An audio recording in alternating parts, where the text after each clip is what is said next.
I'd like to call this regular council meeting of January 26th to order.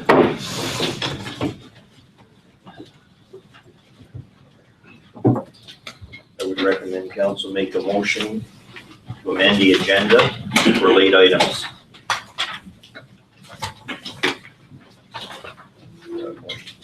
I would,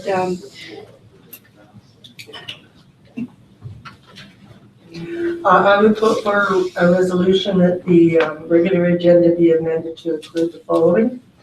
Bylaw 2009, Electrical Utility Regulatory Amendment Bylaw. And made an event, a request from CanFest Coonies, a request from council for staff to seek legal advice regarding a conflict of interest and risk to the organization, and the reinstatement of the Deer Committee. Do I have a second? All in favor or discussion? No. So carried. Okay. I'd like to adopt the agenda for January 26th, regular meeting. That's amended. Yes. As amended. Motion. Second. All in favor? I'd like council to adopt the minutes of January 12th regular meeting minutes as presented. So moved.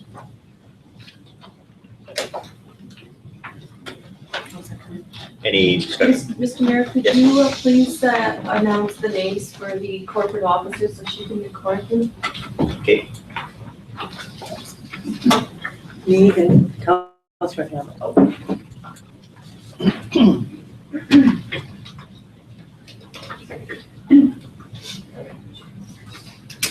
Unfinished business. I had something to say about the minutes. Okay, so I would like to have it reflected in the minutes that Councillor Hammett was attending the deer management workshop. She wasn't, just according to these minutes, she wasn't here. Can we have it recorded in the minutes somewhere? Or absent Councillor Hammett attending on behalf of council deer management workshop.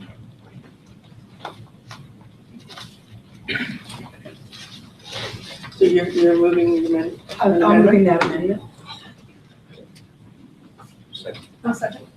All in favor? Carried.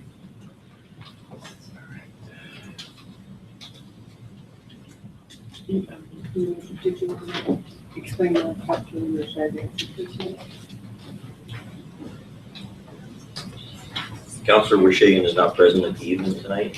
He's on holidays in Cuba. For all those, so he's not present.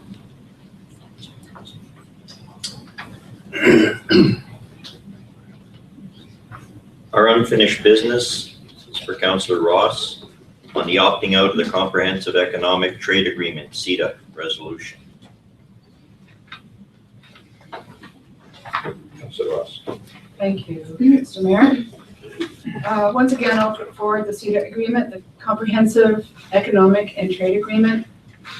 Whereas the City of Grand Forks and many other municipalities throughout BC and Canada requested open and fair consultation on the CETA prior to the final agreement between Canada and the EU. And whereas, according to the UBCM document, recognition of local government as an order of government states that local government and the citizens of the communities that make local government should have their rights to govern themselves clearly defined, and to the greatest extent possible, they should have the freedom to determine their individual communities' priorities. Therefore, be it resolved that the City of Grand Forks and UBCM will opt out of CETA and all trade agreements that were entered into by the provincial and federal government without appropriate consultation and respect of local government jurisdiction. I so move. Have a second. Second. All in favor? Discussion. I would like to open discussion. Go ahead, Councillor Ross. The previous council had submitted a letter requesting more information about CETA and the ramifications to municipal governments. That information was not forthcoming. Many municipalities and indeed provinces across Canada asked to be included in the Comprehensive Economic and Trade Agreement, which is a Canadian Economic European Union Trade Agreement, and they were denied access to those negotiations. Many of these trade negotiations, international multilateral trade agreements, used to be done in an open platform. Now they're being done behind closed doors. Indeed, I would say what's happened is, whereas we used to have a grassroots decision-making process in many communities in Canada and around the world, and now we have decisions that are made behind closed doors between governments, and even further between governments and transnational, multinational corporations. And in these trade agreements, corporations have been given the same rights as individuals, both financially and legally. And these multinational trade agreements are giving our government a wish list. And that wish list is embedded in these trade agreements. I think it's time for us to push back. It may seem that we're powerless, but we're even more powerless if we do nothing at all. And I think it's sending a message to our federal government to say that it's just not cool, that we need our sovereign rights to make decisions that are best for our community. And I think that it's just a very important move for the little city of Grand Forks to stand up and say, we can make the decisions that are best for our community, our environment, and we'll do it on our behalf. Thank you very much. And I think this is a message that we need to send. And, it may not, we may not get anywhere with this, but I think it's really important that we send the message and we let them know that we are paying attention. Councillor Thompson. Well, I was going to make a comment, but I think after we have voted on this resolution, and if it is in the affirmative, I would put forward a second resolution that this be forwarded on to AKBLG for consideration at their April conference. Councillor Crog. Okay, there we go.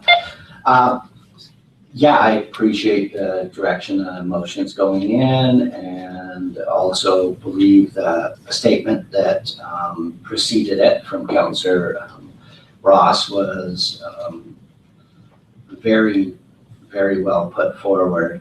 I do have a little bit of an issue with the resolution, and it just says that because we're opting out, and I know we don't have that authority to opt out. So I would support this if it was going as a statement that says, you know what, you guys are basically doing stuff that's bad and we're going to call you on it. But I believe if we really want to see change, we need to follow it up with a different resolution to go to AKBLG and UBCM. That's my comment. Councillor Thompson. Would you have a recommended resolution that would be being put forward? Other than what Councillor Ross's resolution is, I think this is very succinct.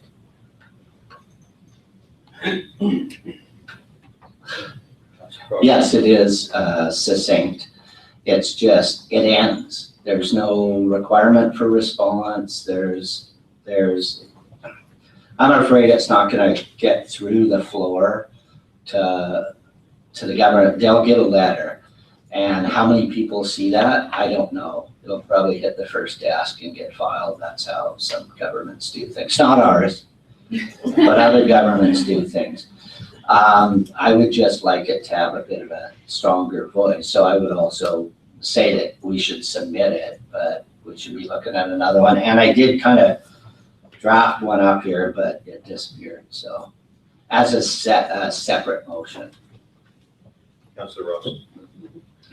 You'll notice in my therefore be it resolved that I've written the city of Grand Forks, and in brackets I wrote UBCM, and I can add AKLBG, is it BLG, like AKBLG and UBCM, because so that it's interchangeable. UBCM is interchangeable with the city of Grand Forks.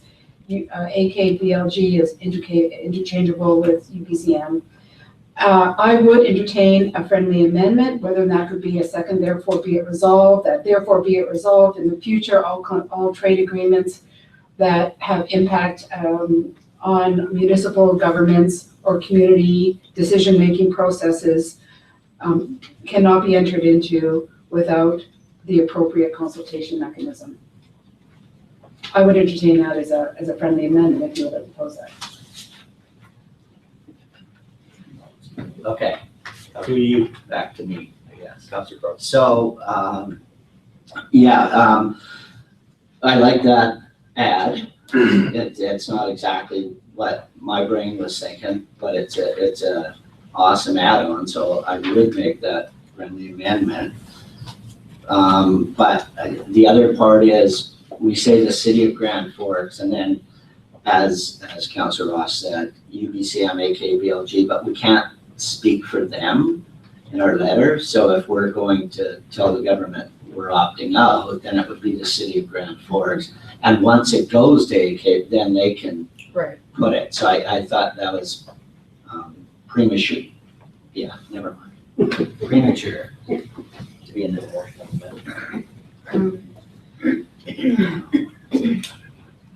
Did you catch that amendment, that friendly amendment, Sarah? She said. What I just said? The second therefore be it resolved. So we end with, okay. We'll opt out of CETA and all trade agreements that were entered into by the provincial and federal government without appropriate consultation in respect of local government jurisdiction. And be it further resolved that the city of Grand Forks demands that appropriate consultation mechanism be enforced upon all provincial and the federal government before any such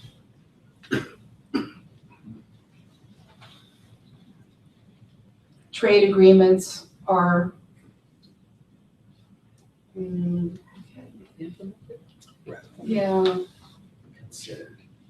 considered is good, yeah. Yeah, okay, are considered. That might not be quite strong enough. Councillor Crowe. Just a note, I did find the one that I was looking for before. And it would be something along the lines of therefore be it resolved that City of Grand Forks requests that local governments be exempt from the requirements that the provincial and federal governments are obligated to abide by under CETA, and further the council direct staff to send the above resolutions regarding CETA to the respective provincial, federal, MLA, blah, blah, blah. So that was going to be my original separate motion, right, to follow up on the other one. Could you read that back? Okay, therefore be it resolved that the City of Grand Forks requests that local governments be exempt from the requirements that the provincial and federal governments are obligated to abide by under CETA, and further the council direct staff, because they're the ones, or the federal government signed off on it.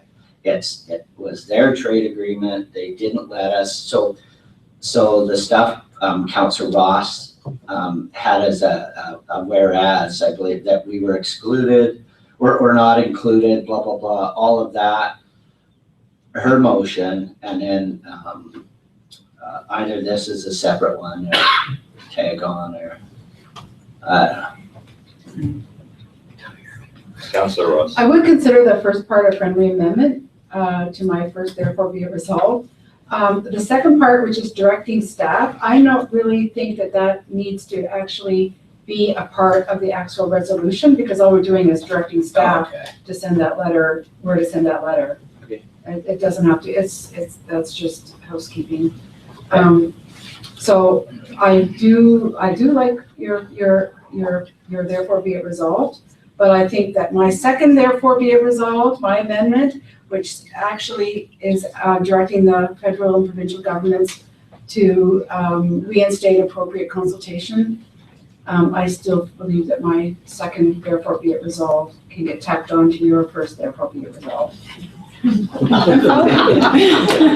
So we're now voting on Yeah. we're now voting on the amended.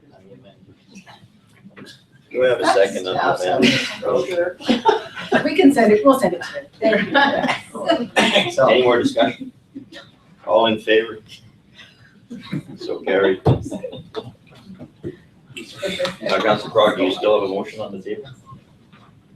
Besides. the no, amended one? because my first, therefore, be resolved would be and then the call, yes, it's synergistic. It's all good. It's all good. All right.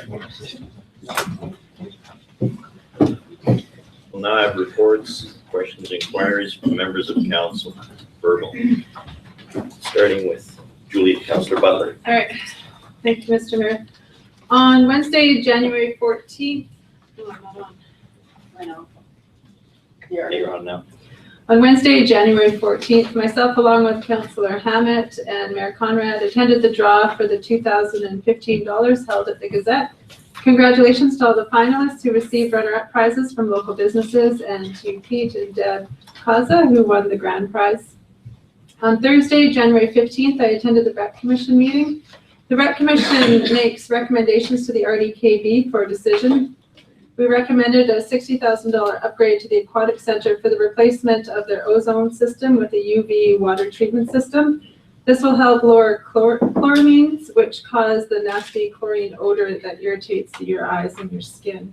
It's also more energy efficient. We also recommended a $40,000 upgrade to the lighting in the arena. LED lights would replace the obsolete fixtures, providing higher levels of lighting and saving around $777 a month in electricity. The Learning Garden was also discussed, as was a dehumidifier for the curling rink.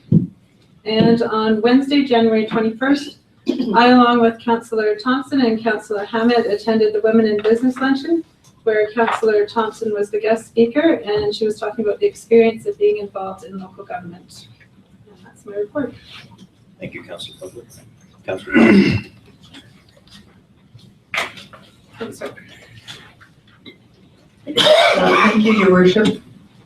I ask you for your indulgence. My report is quite lengthy this evening. On Saturday, January 17th, Councillor Ross, Councillor Hammett, and I went to Trail and attended RDKB 101 for newly elected and returning councillors and staff. I found the day and the information presented most useful and interesting. Board Chair Grace McGregor, Director for Area C, Christina Lake, welcomed all in attendance. RDKB CAO John McLean gave an overview of the day's agenda.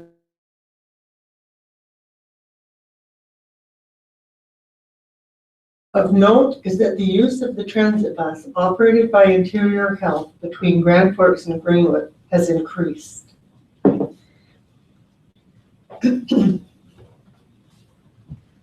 Deputy Fire Chief Derby gave a presentation on emergency preparedness that included the definitions of emergency management, the legislation requiring local authorities to have an emergency plan, the RDKB emergency plan, and the BC Emergency Response Management System. The General Manager, Operations Deputy CAO Mark Anderson provided an overview of the operations and building plumbing inspection. I asked Mr. Anderson if the RDKB building plumbing inspectors were qualified tradesmen, particularly as plumbers. Mr. Anderson advised that this is not a requirement for building plumbing inspectors. With respect to plumbing inspection, a qualified plumber would be asked to sign off on a schematic drawing attesting that the plumbing met the BC building code. Terry Martin, Regional Fire Chief, talked about how the 911 system works in our area and how emergency calls are directed to the appropriate responding agency. I was impressed with how quickly emergency calls are responded to. Chief Martin said they have analyzed response times where there have been complaints and have found that those incidents were responded to well within acceptable timeframes. He suggested that when people are involved in an emergency, a few minutes can seem more like a few hours. Chief Martin then gave a presentation on the Kootenay Boundary Regional Fire Rescue in the Greater Trail area.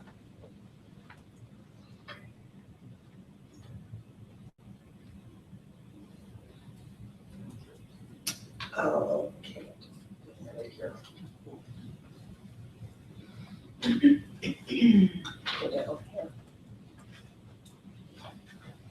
Deputy Fire Chief Derby gave a brief overview of the Big White Fire Department. Tom Sprado, the new Recreation Director in Grand Forks, reviewed the facilities and services that he is responsible for and gave a brief description of each service. The manager of East End Services, Mark Gaines, gave a summary of the services and facilities for which he is responsible, including the administration building, fire hall, and the Greater Trail Community Center. The Victim Services Coordinator for the Greater Trail area, Corey Goldsberry, gave a presentation about the services provided to victims of crime, including crisis response, emotional support, practical assistance, and support and referrals to other agencies. Ms. Goldsberry works out of the RCMP detachment in Trail.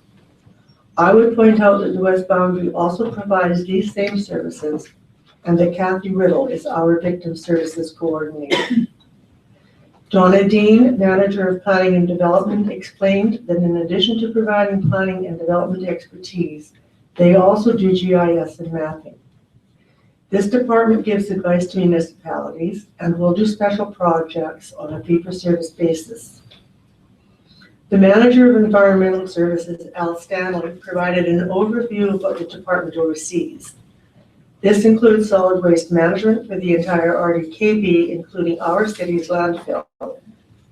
They are currently developing a solid waste management plan that is a provincial requirement. Terrestrial weed control, milfoil control in Christina Lake, mosquito control, and implementing a corporate greenhouse gas emissions reduction plan are some of the services this department oversees.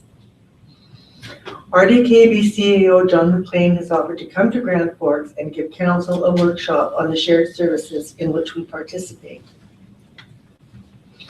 I attended the monthly meeting of the Phoenix Foundation of the Boundary Communities on January 21st. Grants Committee Chair George Longden reported that the grant writing workshop sponsored by the foundation through Selkirk College was a great success, with 17 people registered and attending. The board also began a review of the 2014 Vital Signs Report and will be starting a convening process on the top 3 issues, those being work, health and wellness, and the gap between rich and poor. Although not appointed the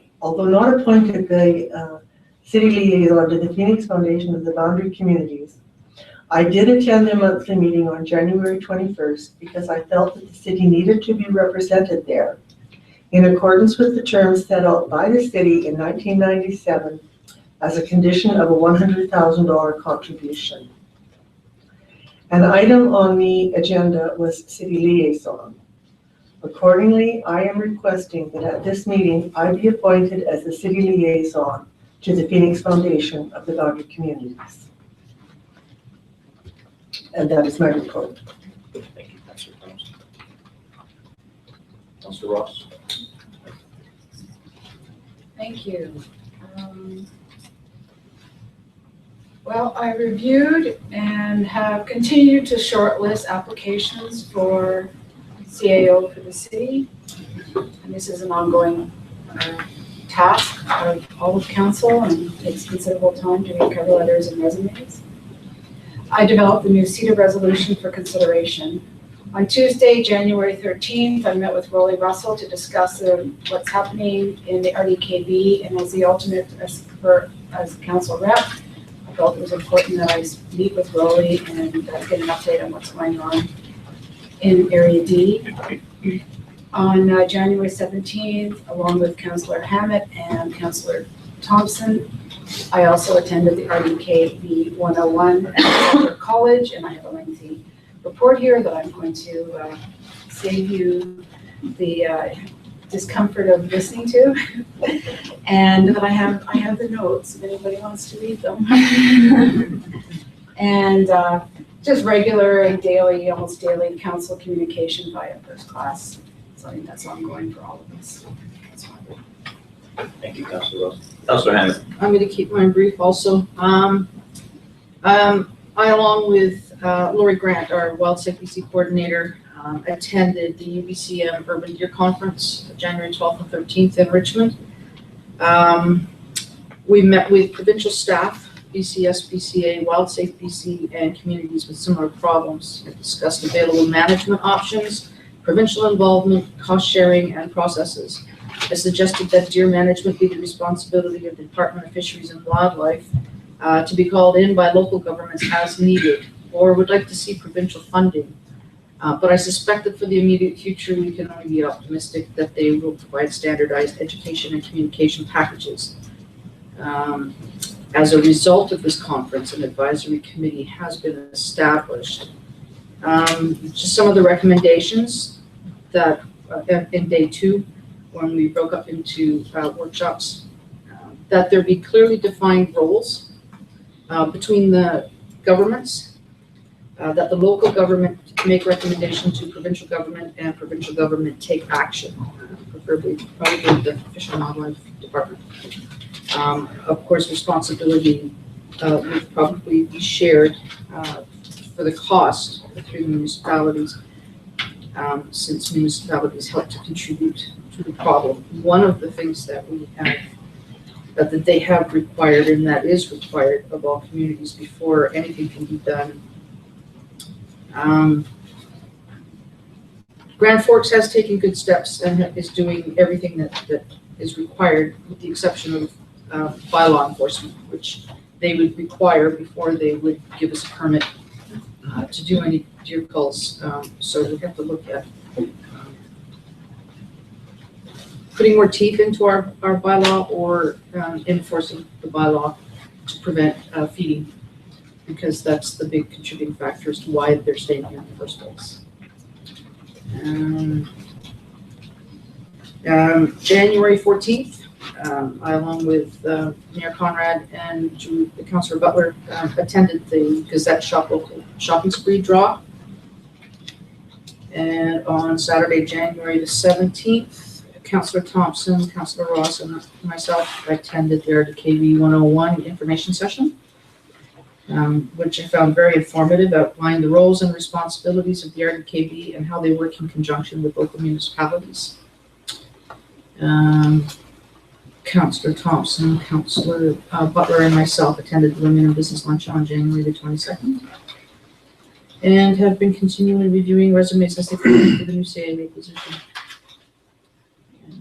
I don't know whether this is the right time to do it or not, but make a motion that tonight the mayor appoint a council representative to the Deer Committee, and also make a decision on whether that Deer Committee should remain a city committee or an ad hoc committee.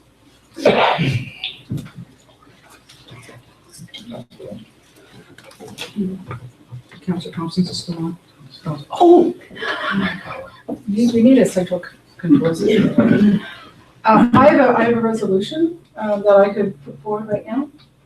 I move that the Grand Forks Deer Committee become an ad hoc committee of council, with Councillor Hammett acting as council representative, and the ad hoc Deer Committee commence at their earliest possible convenience.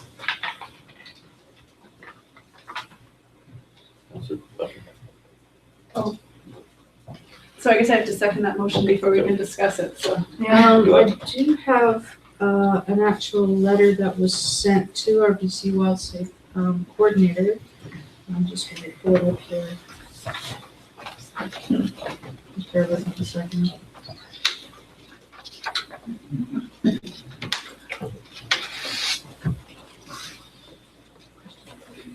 This is,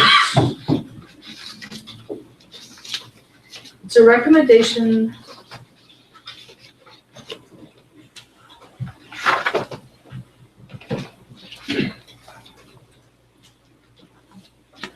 that it'd be a council-led deer committee. And this is from WildSafe BC. Council-led deer committee to ensure that the committee actions are led and forwarded to council. It is my understanding that we will lose credibility and continuity, and perhaps the province won't find the need to send biologists to the meetings as is done now. With the majority in favor of deer cull as a deer management option, this is critical time for the city to participate and even lead the actions of the deer committee. Okay, as I made the motion, I will speak to it. The reason I'm proposing that it becomes an ad hoc committee are twofold. One is we have Mr. Smith here, who's done a great job already heading up that committee, and is to allow people who've been previously involved and have that experience to remain involved, and also to alleviate Councillor Hammett of the pressure of having to chair that committee so soon in your term. That's why I suggested it be an ad hoc deer committee, but we can defeat the motion if that's No, not what you want to I'm do. fine with that. I just need to throw that other opinion out. Yeah, Councillor Butler. I think what I'm agreeing with what I hear Lori Grant saying in the letter is that to have more continuity and more impact with the provincial government, they want to see that continuity of it remaining a council committee, is that A right? city committee, a Yeah. city based committee. I'm not sure whether, as a city committee, it receives funding from the city. I'm not sure as an ad hoc committee what the ramifications are. We have, Mr. Mayor, an ad hoc committee can still have a budget put towards them as resolved by council in the financial plan. The difference mainly is that an ad hoc committee doesn't have to follow as many legislative requirements as a select committee of council, whereas they don't have to have formal minutes. They still have to carry minutes, but the minutes aren't as formal, and they don't have to have the legislative timeframes as to be putting forward an agenda and different things like that. So it's a little more informal, but it still is a committee that presents resolutions to council for their consideration. do I have a second on that motion? You second. It's already been seconded. Yeah. Any more discussion? Councillor Crowe? Yeah, we need to use the resources that were developed by the previous, and I thought still existing deer committee. So I will support that. I don't even know if for continuity, whether the government even knows the difference between a standing committee of council and an ad hoc. And I'm pretty sure not all those deer are city residents. They seem to think they are. So by making it an ad hoc, you're also saying it's not just the city of Grand Forks, it's a community of Grand Forks. All in favor? So carried. Well, I have one concern. If it's not the city of Grand Forks, who's going to take the responsibility of a deer cull unless we get the regional district involved? I guess that's the job of the ad hoc committee to decide. Councillor Crowe, you still have your report? Not your already KV report, the other. Yes, the first one is really short because all I want to bring up in my report is a resolution that I created based on a delegation from the COTW meeting, which would be the medicine tree And I think this might be a place, because it's not a late item, that I could bring it forward. So there was the request. I think that some of the arguments made by both parties, whether it's the RCMP or the proponents, are both valid. But our mandate is more municipal. But what I would like to see is this motion: whereas the council for the city of Grand Forks, on behalf of its citizens, believe that everyone has a right to access the best medical treatment available, and further that marijuana derivatives such as cannabinoid oils have been shown to have great benefit to patients that cannot use the approved smokable product. Therefore, be it resolved that the council for the city of Grand Forks requests the federal government to include marijuana derivatives as part of the legal medical marijuana program, and further review the legislation and options for greater local access. So that's what I would like to put forward as a motion. Do we have a second I'll second that. discussion? Yeah, I think it shows that we do care about the well-being of our citizens, but it is out of our bailiwick. So we're saying that they need to consider it, because the Supreme Court is, according to the sergeant, is looking at it now. So I would like this also, a letter to be forwarded through AKB, BLG and UBCM, but also sent forward to the Supreme Court of Canada if they're doing their hearings right now. But basically it's saying, you know what, you guys make the laws, include this as a benefit to people in the laws, because it's not there now. All in favor? Any more discussions? All in favor? So carried.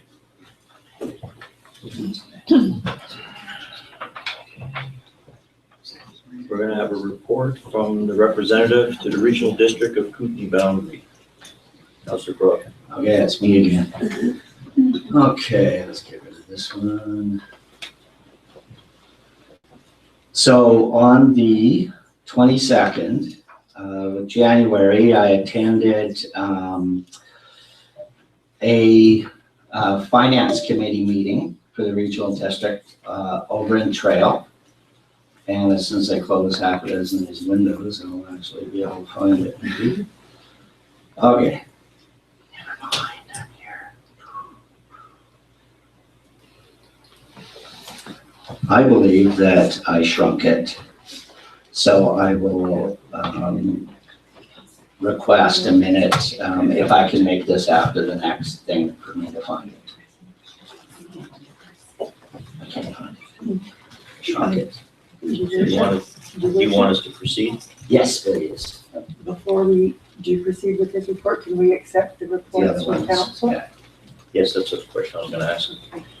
Okay.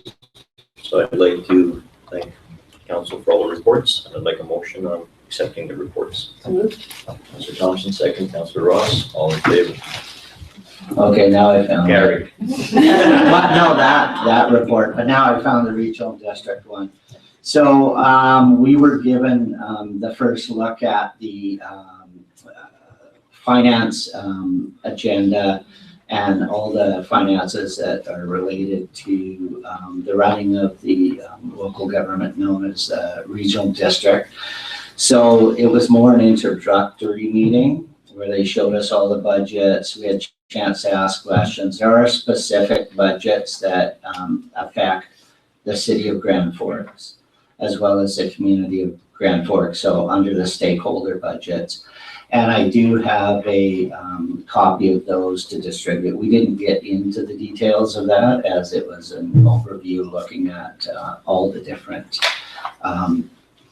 budgets that are there. So that's it. Thank you, Councilor Crowe. I move that we accept Councillor Crog's RDKB report. Thank you, Councilor Crowe. Do I have a second, Councilor Butler? All in favor? So carried. Now move on to have our recommendations from staff for decisions, the manager of development and engineering. There she is. Yes, thank you, Mr. Mayor. I'm just bringing a report based on the presentation that was done this morning at the Committee of the Whole from Lori Grant regarding the Wild Safe program. We're just looking to council to see if they wish to continue with this program for 2015. There is a minimum contribution of $2,500 that the city would have to put towards the program. Last year, well, actually the year before, council approved $15,000 for this project. So a portion of it was used in 2013 and the rest was used in 2014. And also the wages that Wild Safe BC provides is like $14 an hour. So the city topped it up by $4.61. So our contributions, as you can see with the financial statements that are included, what was spent and where they were spent. So it's up to council if they would like to proceed with this program and have staff move forward and apply for the coordinator position.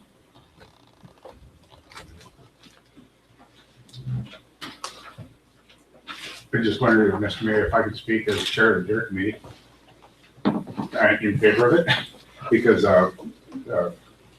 Laura Grant's been instrumental. Mr. Mayor, you need a resolution from council to allow a member from the public to speak in a regular meeting. Do I have a motion on that? Supporting staff for the proceeding. Councillor Crog, Councillor Hammond. Discussion. Councillor Butler. Thank you, Mr. Mayor. I do support this program. I just wasn't aware that the contribution was going to be so costly. I mean, all day we've been hearing members of our community wanting money, and it ultimately comes down to the taxpayer to support all of that. So I'm just not sure that I'm willing to support quite that much at this time. I'm just wondering how the rest of council feels on that. Councillor Thompson. If I heard Sasha correctly, the city's contribution was $2,500, A minimum of $2,500. a minimum of $2,500. And what did the city contribute last year? Well, thank you, Mr. Mayor. The city approved $15,000 in 2013, and the attached financial statements show where it was spent, but the actual wage was topped up from $14 an hour to $18.61. So if you look at the financial worksheet, and you plug in, if you want to top up the wage, then of course the $2,500 would increase depending on if you wanted to top up the wage or not.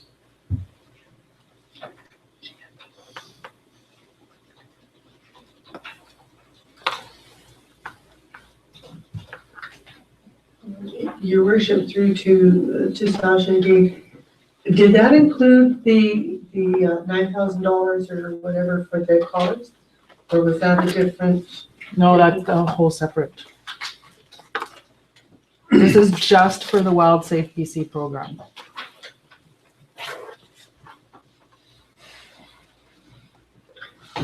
Well, I don't have an issue with supporting that. I think that money well spent for our community as a whole. Councillor Ross. Thank you. So say it again. It was in 2013, it was $15,000, but that was spent over 2 years. Yes. So Because if we, we're going into budget right now, and Councillor Butler was correct, and that we're really trying to rob Peter to pay Paul. I think this is a super important initiative in our city, and we live in a wild place here. And we have the DARE committee doing some important work. We're dealing with wildlife every day. My concern is our budget. If we have a resolution that says we support Wild Safe BC coordinator and the what is it, is it a project? Is it a project? Program? Is it a program to a minimum of $2,500 plus wage increase.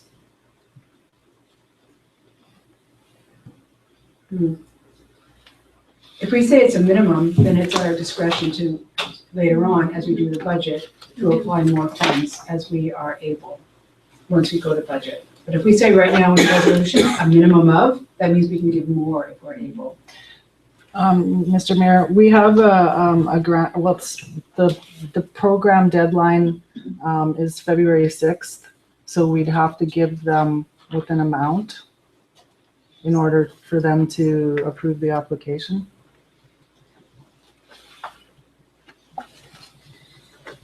I might Councillor. just add, the Wild Safe coordinator, especially right now in our community, is instrumental, and especially because the provincial government is coming back with educational and communication packages that is going to be consistent from community to community.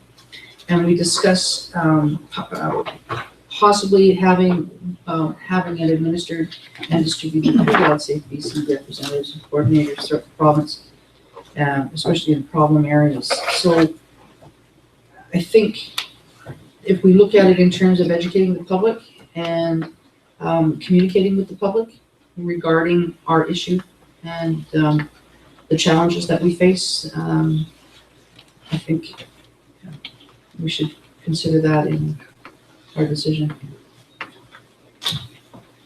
Councillor Thompson. Again, through you, just ask it, you have to submit your application by the 6th of February. Yeah. Does it have to have an amount in there? Yes. And is the amount you're asking for $15,000? No. What is the amount that you are I'm not asking? asking for an amount. I'm asking council to make that decision. Our minimum contribution is $2,500. We are stuck to provide that. Beyond that, it's up to council. Okay, so you don't have a real ask in there? No. As far as dollars and cents goes? No. But based on previous experience, it would have been in the neighborhood of $15,000. Is that am I right in that assumption? In and around there, yeah. 2 years. Is that a 2-year? Well, Over 2 years? the program started late in 2013, so there wasn't a lot of wages put forth to it.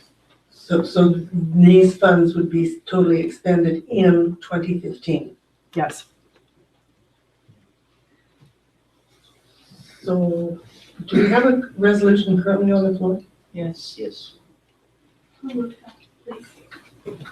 Councillor Ross. I'd like to move that we allow Mr. Smith to speak to this issue from the floor. Second. Thank you. All in favor? Favor? Thank you, Mr. Mayor and Council.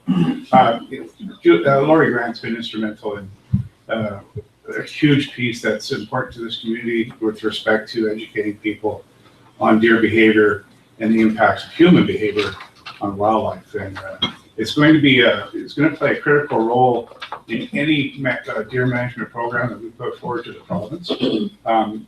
There was no ifs, ands, or buts in my 2 previous meetings with Minister Thompson that essentially we're going to have all these elements in place, which we do currently. In fact, we are the poster children with respect to deer management in British Columbia. And so I would strongly urge council to continue the program. Thank you. So we have a motion to table. Councillor Crog. Yeah, just so everybody understands, it's wildlife. So a huge part of it is deer, because that's what we're dealing with, but we're also dealing with bears, and we're dealing with cougars, and we're dealing with people that don't know how to cohabitate with deer, bears, and cougars, Rattlesnakes. rattlesnakes, and raccoons. Councillor Thompson. Just for clarification, what is there a motion now on the floor? Yes, there is. What is the motion, if I could have it read back, To please? support staff in proceeding to preparing the application for a Wild Safe BC Community Coordinator. And who made that, did I make that resolution? No, we didn't have a mover of that.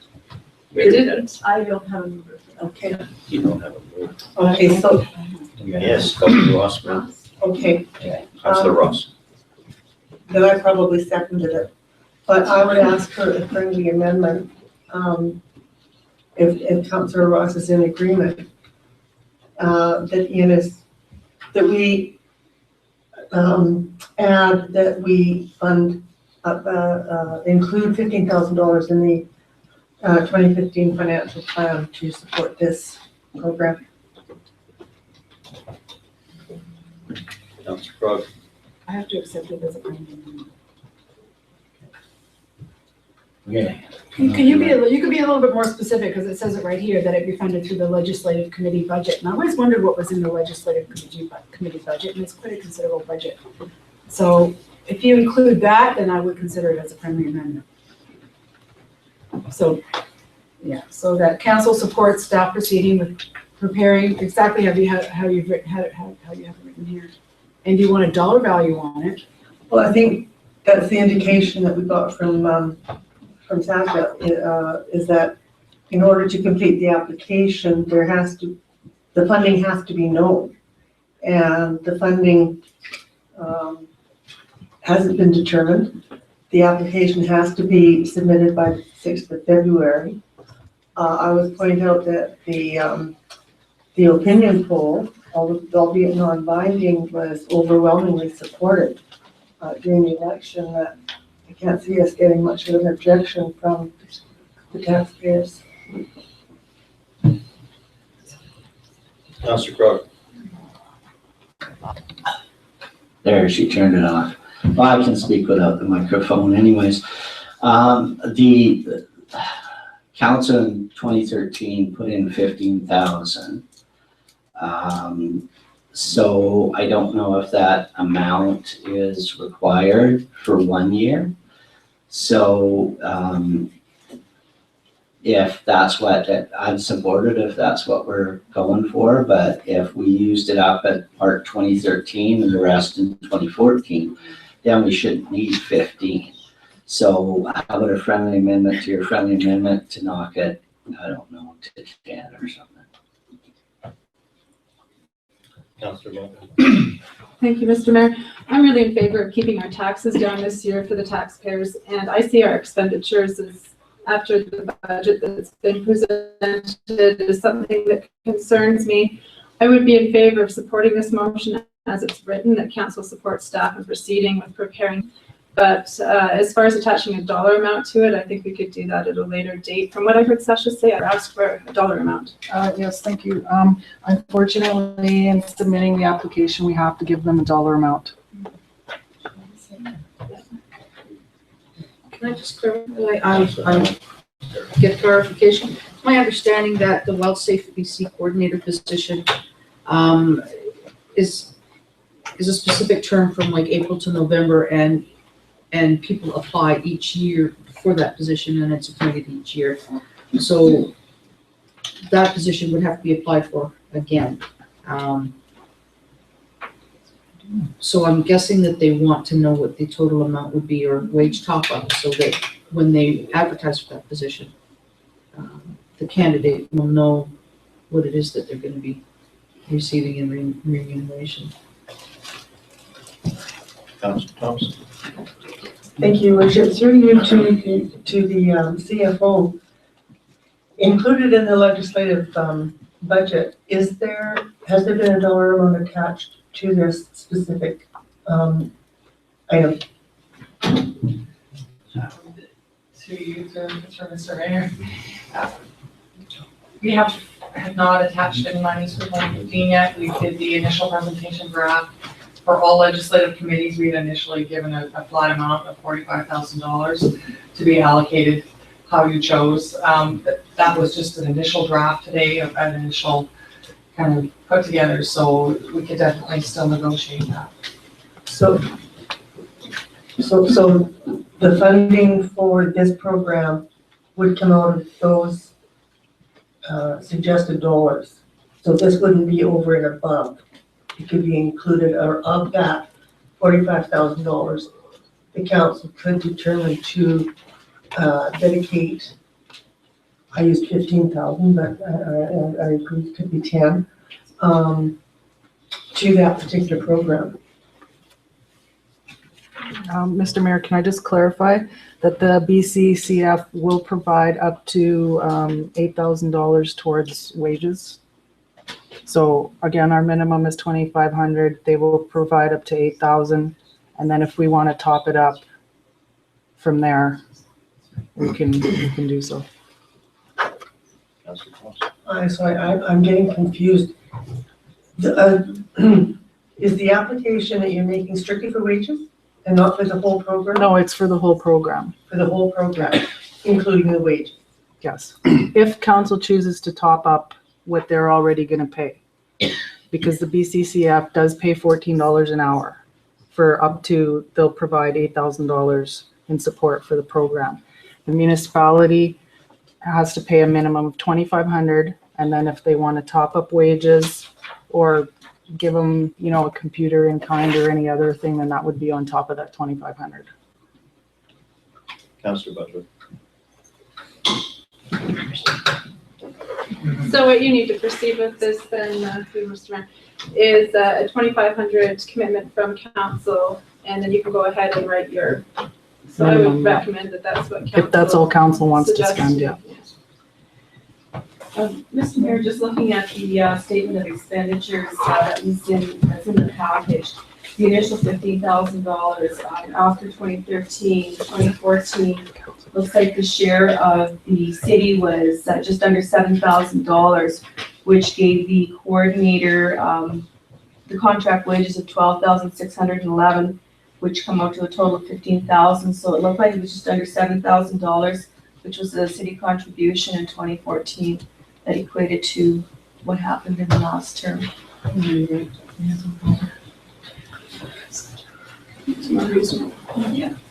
Do I have any more there? Councillor Ross. Well, I was going to suggest that we fund it to $8,000 for 1 year, taking into consideration inflation. So that would include the rolling out of the program plus topping up of the salary.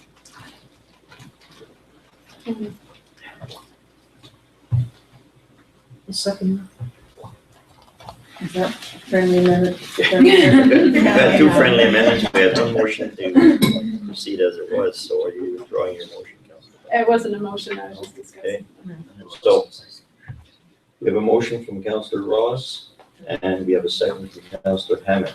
Can we have the motion read out, please? Okay. Resolve that council supports staff proceeding with preparing the application for Wildsafe BC Community Coordinator for the 2015 season to an amount of $15,000 to be funded from the 2015 financial plan, and that it's to be funded through the legislative committee budget. You said 15,000? It's 8,000. That's been reduced now to 8,000. Okay. 8.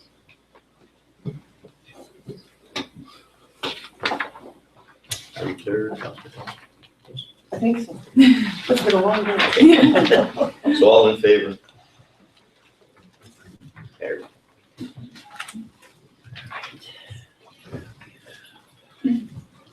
Well, that was one thing. Let's move on to the next one. Now along with information items. Mr. Ian Mitchell, open letter to mayor and council regarding January 12th, 2015 regular meeting.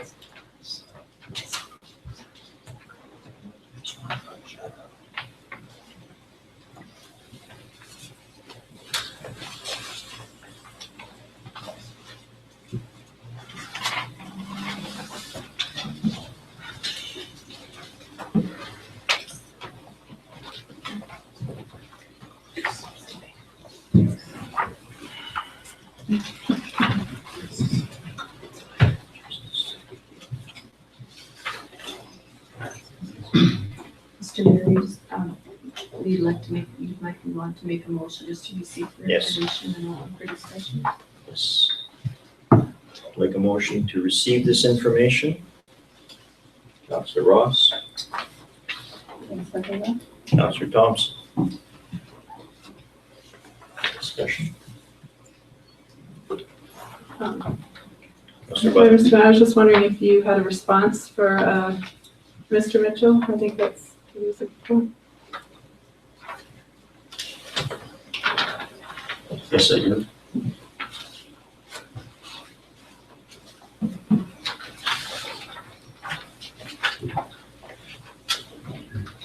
In response to your letter, Mr. Mitchell, I'm sorry that you feel this way about my actions. I agree with you that maybe my timing was not quite appropriate for my actions. But when statements are put out to the public, as mayor, I feel if they're not totally accurate, then I must, as an elected official, act on behalf of the people who elected me. That is not my obligation, that is my duty. The facts should be checked first. All the facts are out there. If you wish to have a copy of the documented facts on this matter, which I was trying to get out there for the public, you are welcome to them. As stated before, my door is always open.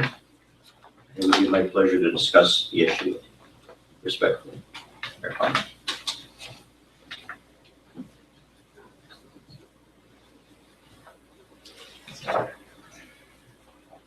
Councillor Butler. Mr. Mayor, just for the public that weren't here this morning, we did have a response from Zachary May from the building board. I'll just read it quickly for everyone here. It says, hello Frank, further to our phone conversation, as I stated to the building official from Grand Forks and multiple citizens of Grand Forks over the past year, the BC Plumbing Code requires the following for all, underlined, all work within the scope of the Plumbing Code. Section 123.1. Personnel performing the installation, extension, alteration, renewal, or repair of a plumbing system shall possess a Canadian tradesman qualification certification as a plumber, be an indentured apprentice supervised by a journeyman who meets the criteria set out in the clause, or be the registered owner and occupant or intended occupant of the single-family dwelling in which the plumbing work will occur. The plumbing code would apply to water meters installed inside a building, and that the code is very clear on who shall underlined, perform work on plumbing systems. During the conversation with the building official from Grand Forks, I recall saying something to the effect, I cannot tell you that allowing persons not listed in the code as qualified to perform plumbing work complies with the code, because it does not. The approach of using certified installers may be acceptable or considered reasonable in other parts of the country, but it does not comply with the BC Plumbing Code. I have responded to a number of inquiries from homeowners in Grand Forks who have provided them with the same interpretation. I'm not able to comment on the actual installations in Grand Forks, but I am not aware of any part of the Plumbing Code that would allow persons not listed in section 123.1 to perform work within the scope of the BC Plumbing Code. Best, Zachary May, Compliance Advisor, Energy, Senior Codes Administrator, Building and Safety Standards Branch.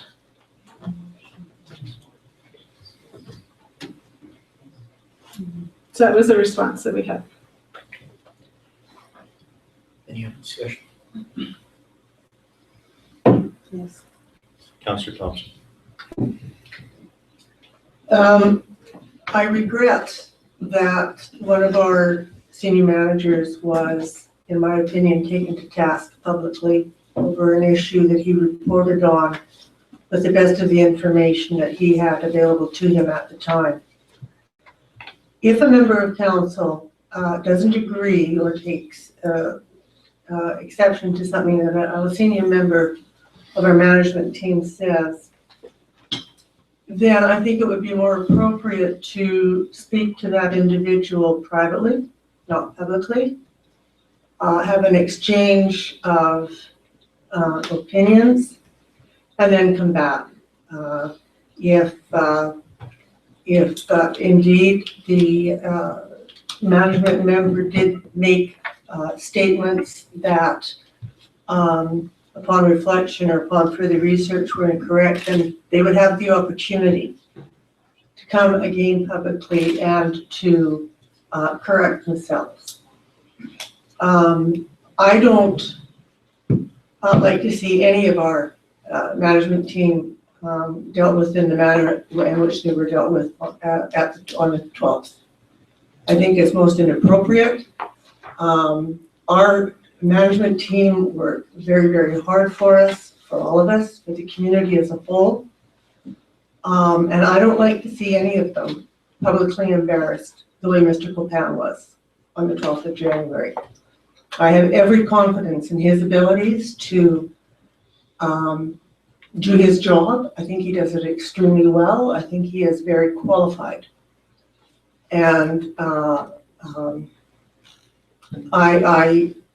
on behalf of not saying anything, I apologize to Mr. Copan for not having said something at that meeting.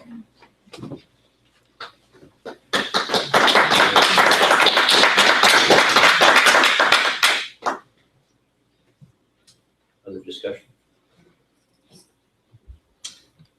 All in favor to receive the information?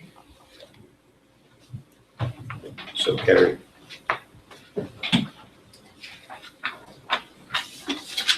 Now I have information submitted by Communities in Bloom, British Columbia. Congratulations and information regarding the Communities in Bloom program. Do I have a motion? Move to receive for information. Pardon me? Move to receive. Do I have a second? Second. Councilor Butler. Discussion. Councilor Hammond. She was trying to. Oh, okay. Discussion.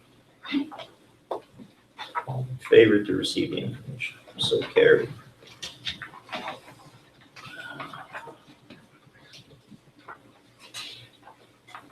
Manager of Development and Engineering. A response to Mr. Gene Cook. Motion, council to receive the information. So moved. Councilor Butler, Second. Councilor Hammond. Discussion. In favor to receive the information. So carried.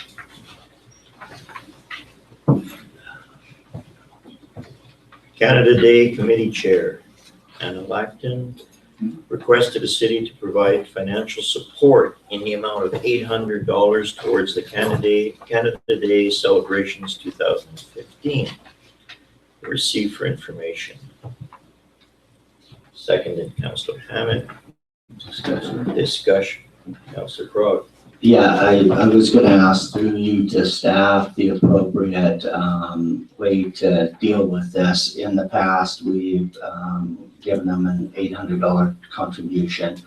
We're receiving it for information, which basically says we're not gonna do anything with it. I would see, like, either we make a decision now or that we, do we refer it to budget? That was through you to staff to ask, or we receive it. Yeah, Mr. Mayor, the staff recommendation was to receive for information and decision. Yes. And I believe at today's budgeting workshop that our CFO did advise on a typical line item that usually is granted to the Canada Day celebrations, and the last 3 years has been the amount of $800. Any other discussion? Councilor Ross. Yeah, I was gonna refer to that line item I noticed today. I would ask that the council entertain a motion that the city of Grand Forks provide financial support in the amount of $800 towards the Canada Day celebrations for 2015. Second. So is that a friendly amendment to the receipt? Yes. So that's tacked on to the receipt? Mhm. Okay, that's what I wanted to. Okay, wait a second, Councilor Hammond. Discussion. All in favor? So carried. Zach Eburn, Social Media Coordinator. To receive for information and refer to future meeting of council where acting corporate officer will provide a report regarding corporate communication strategies. Do I have a motion to receive the information? Councillor Hammond, Second. Councillor Butler. Discussion. All in favor? So carried. Melody Davidoff, Grand Forks Park in the Park, request of donation to purchase a highway banner. Receive for information, can I have a motion to receive for information and discussion? Councillor Crowd. Councillor Butler, discussion. Councillor Crowd. Yeah, it's an incredible event that was put on by volunteers. And it's gonna just get bigger and better. Now, I know we don't have a true grant aid policy, but they're asking for a banner that can be used for multiple years by changing out the numbers, somewhere between $700 and $1,000. And I believe that we do have the source of the funds. I can't remember what we call it, the events special Mr. Mayor, it's community. the community support policy. Yeah, and I believe it has a budget attached to it. And we could take these funds out of that budget. So that's what I would like to see for a decision, a receipt, and that we approve this to come out of that specific budget. Councillor Ross. This is where I get to be the bah humbug. I know that it's a really popular event. People love it and they really enjoy it, and that's great. I really think celebrating cars is passé. And I think that an event like that, if it can't sustain itself financially without coming to taxpayers for funds, then I don't see any point of having it. I think that City of Grand Forks, we should spend our money in a more progressive way than to support the celebration of the automobile. I think it's passé. I personally would not support funding a banner. Councillor Crowd. In response, it may be passé, but it's a multi-billion-dollar industry and it's an economic driver. We had over 150 cars, and they came from the States. They came from across Canada. So, and with those cars came people. So, an economic development opportunity in our community. And I am all for celebrating automobiles. And the Barrett Jackson auction that just was shown on TV shows that the rest of the world celebrates old caskets. Councillor Ross. Well, I just think if it's a multi-billion-dollar industry, then why do they have to come to the City of Grand Forks for $1,000 for a banner? And if people are driving up from the United States, there must be a fee for them to park their car and show them. So where's that money going? Is it a not-for-profit? Do they have a neat little contingency fund or a bank account there that they can dig into to pay for their banner? Once again, it's a multi-billion-dollar operation. So is the fuel that gets them here. And I think to come to the City of Grand Forks and asking us for $1,000 to put a banner across the road is a bit cheeky. Councillor Thompson. Well, I would have to speak in favor of the resolution, that we spent hours watching the Barrett Jackson auction on whatever program and channel it was, Discovery. But I too believe that the benefits far outweigh the benefits to the community and to our businesses, local businesses downtown far outweigh the cost, and I think it would be money well spent, and I will certainly support the motion. The motion is for information and discussion. No, and to fund the banner. Yeah, I put the Motion in place. banner in. Yes, see you second. And Councillor Ross. I don't know who Barrett Jackson is, but why don't they ask him for $1,000?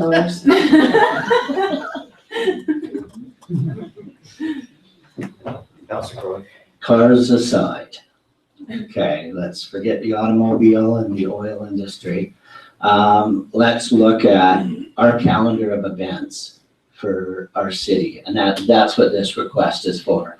It's the same as the city taking funds to promote a family day. The fall fair, information, banners, support in kind. It's another draw to our community. It's another, like, not only tourists were there, I think everybody in town was there, or almost everybody in town was there. So it's a huge draw. So my main concern is just the event itself, not whether it's automobiles or whatever. Any other discussion? Councilor Butler. I'd just like to say I am in favor of the motion as well, although I really appreciate your debate, Colleen. Yes, it was fun. Councilor Ross. I'm closing the day. Well, Councilor it's not Ross. much of an event if we need, if they still need a banner. Like, if it's such a great event, then why do we have to spend money on a banner? I just think $1,000 is still, like, we're nickel and diming. We spent so much time debating whether or not we're gonna fund the WildSafe BC or how much. And then we quickly throw $1,000 at this celebration of the automobile. And I don't know what this auction is you're talking about, but it sounds like something went for a lot of money. And where's that money? So let's get, That money is not here. this is a multi-billion-dollar industry, and I think it's great that it's a tourist event for our city. I'm not saying that it's not, and it's fabulous, but I still think it's cheeky to come and ask us for money. Councilor Hammond. Well, I can speak from experience, that I was in Langley when the Langley Cruiser was conceived.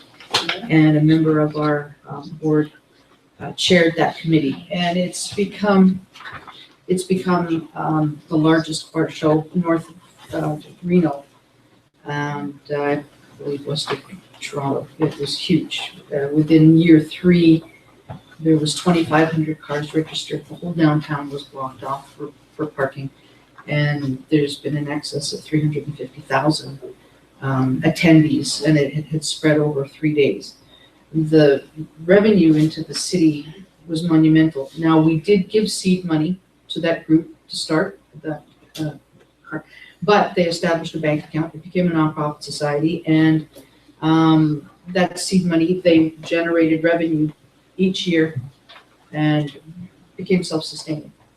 As with every other committee that we formed, we gave them all seed money to get events off the ground, and but they were responsible for regenerating and creating more revenue during that event, whether it be through ticket sales or concessions or T-shirts or hats, so that they were self-sustaining. So I think, this will be year 3. And is there a bank account set up with any funds? Yes, there's. There's been, I know, T-shirt sales and hat sales and other memorabilia. So if there was no banner last year, I assume. So if there is a banner that the city provides this year, we know they're not going to be coming back to us next year for another $1,000 for another banner.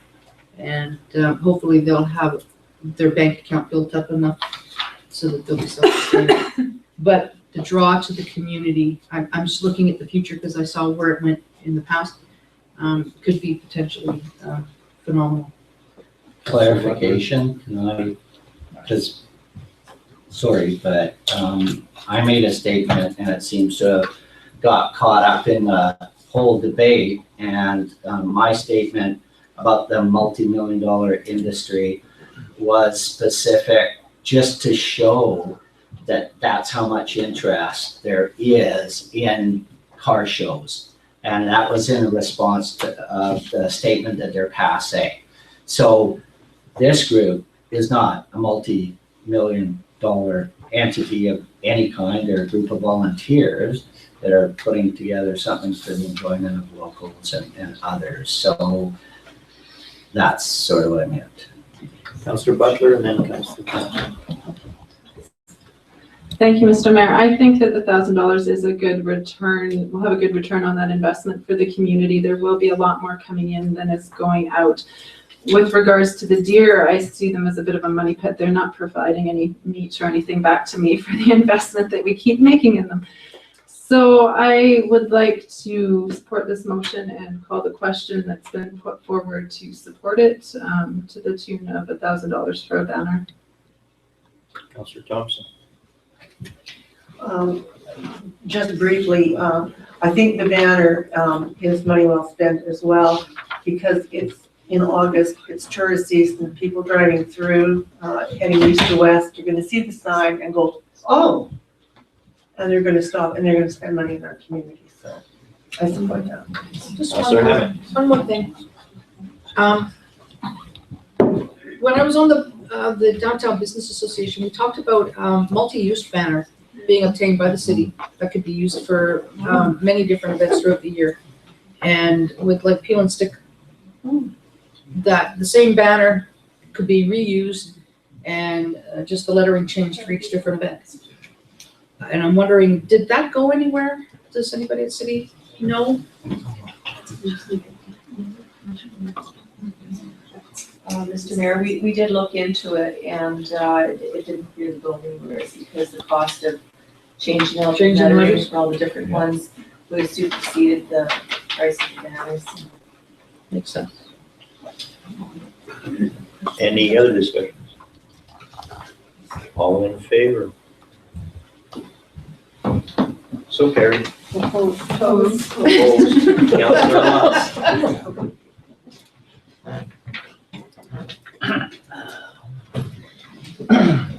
Looks like the last item.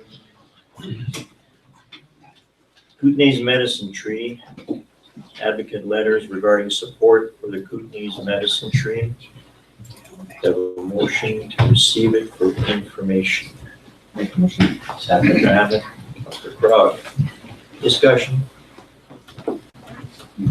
All in favor?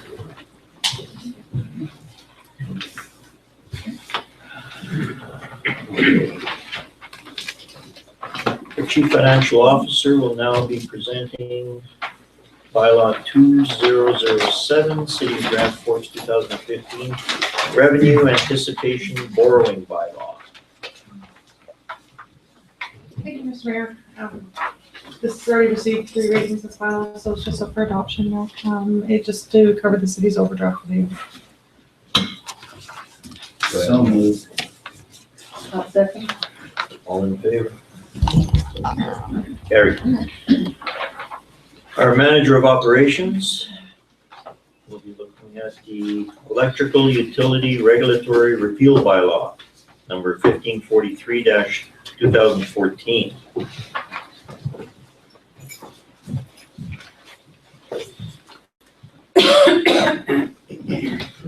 Council approved the Electrical Utility Regulatory Repeal Bylaw 1543R 2014 and give the bylaw its final reading.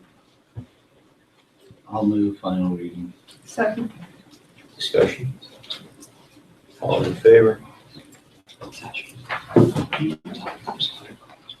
Manager of Operations, Electrical Utility Regulatory Bylaw 1975, 2014.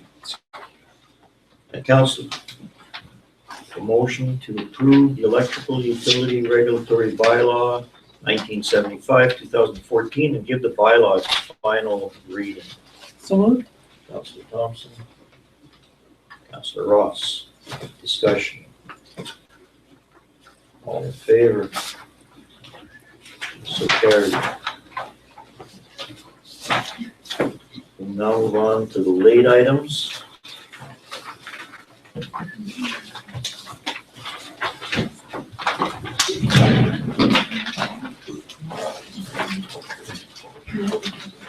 Bylaw 2009, Electrical Utility Regulatory Amendment Bylaw.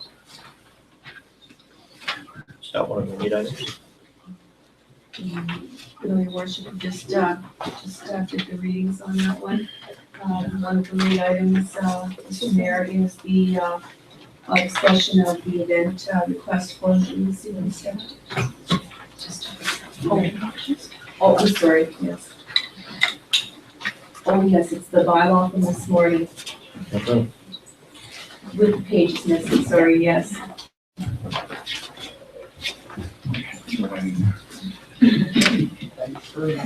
So-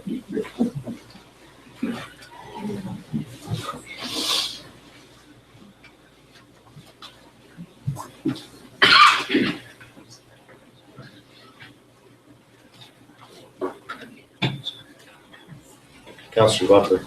So I believe staff is looking for a motion to have this presented to council, and I think in this morning's meeting, Councillor Thompson suggested that we take the lower amount for the increase, I don't remember which option that was. Option 2, so I'll make a motion that we receive that one. I'll second. Counselor Ross. Discussion? All in favor? Carried.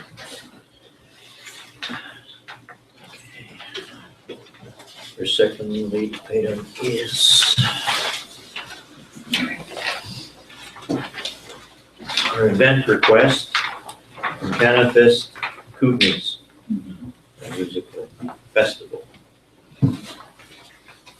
Are we just receiving this for permission? Or do we have to make a motion? No documentation whatsoever. Do you want me to just give you a little refresher of what we talked about this morning? It was an event request from Chuck Barabayev to host a Canafest Kootenays musical festival on August 8th at James Donaldson Park. The lineup has Foreigner, Prism, Headpins, Harlequin. He needs to know if council will approve his event request to hold the music festival so that he can go ahead with booking the bands. There was some background information that I provided to you. Canafest Kootenays, he's very involved with medicinal marijuana, although he does say there would be no drugs and no alcohol. Are we receiving this for information or? We need a decision of council so that I can let him know either way what he's gonna be doing. If he's moving ahead or not moving ahead. Your worship. Counselor Thompson.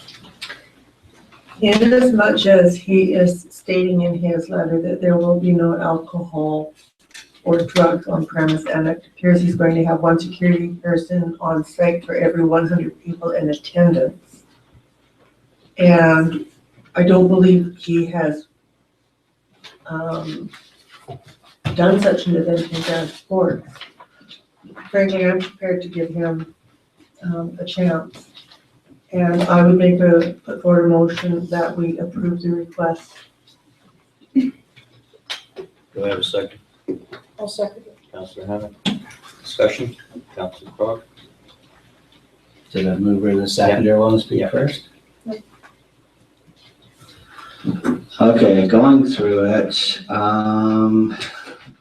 it does say that they're hoping to sell 2,000 to 3,000 tickets for the one-day event. They've broken down what they believe the revenue to the city could be from this.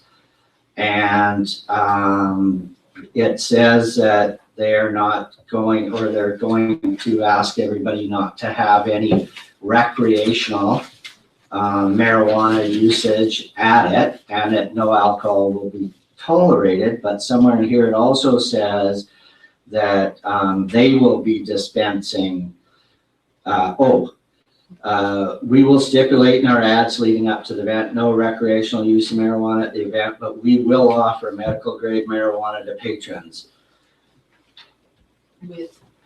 We do operate under the government-approved BC Pain Society name, and we require potential vendors to have a valid society document on hand. I'm not willing to support it at this time, as the fact that the main part is there is no safety plan.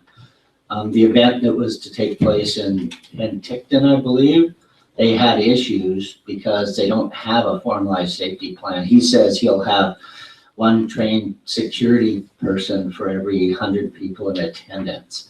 but it doesn't talk about gates, it doesn't talk about entrance and exit. So it's just lacking on all the background details that would make it a safe event for our community. Councillor Butler. I'd have to agree with Councillor Crog. I wasn't a teenager or in my 20s that long ago, and something like this comes up, there's going to be drugs there. Absolutely. It just goes without saying, and I don't think that there's any screening policy for children coming into the event that's been mentioned here. I don't know if the surrounding residents would appreciate having this type of an event in their neighborhoods, so I would definitely not support this. Plus, who likes prison? Any other discussion?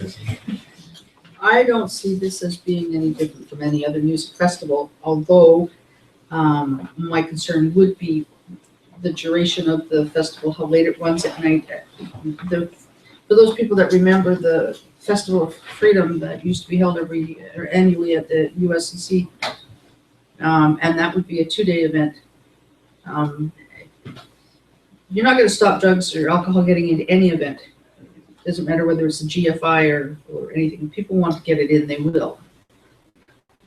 So I haven't really got concerns about this. This is put on by the BC Pain Society. This is what they're, and we just supported a resolution to send a letter to the Supreme Court supporting the use of medical marijuana. Yet we're going to shoot down. But it's the residents and the time frame of the music and how late it will go. But the last year that the Festival of Freedom was held, it was held at Jim Donaldson Park. Councillor Butler. I'd have to disagree, Mr. Mayor. There's a big difference between medical use of cannabis for people that are sick and a party. And this is a party where they're going to be handing out marijuana to whoever comes. Does it say that they're going to be selling it? I don't know. There's not a lot of information given here, and there's not a lot of time for council. We just received this in our dinner after a long day. I don't think we have enough information right now to be deciding on this. Councillor Ross. Well, I'm a big fan of Foreigner.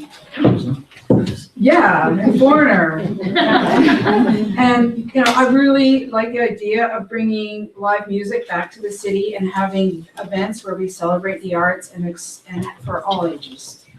As Councillor Butler said, we received this at dinner, about 20 minutes before we came and sat down. Although we did hear about it at this morning or this afternoon.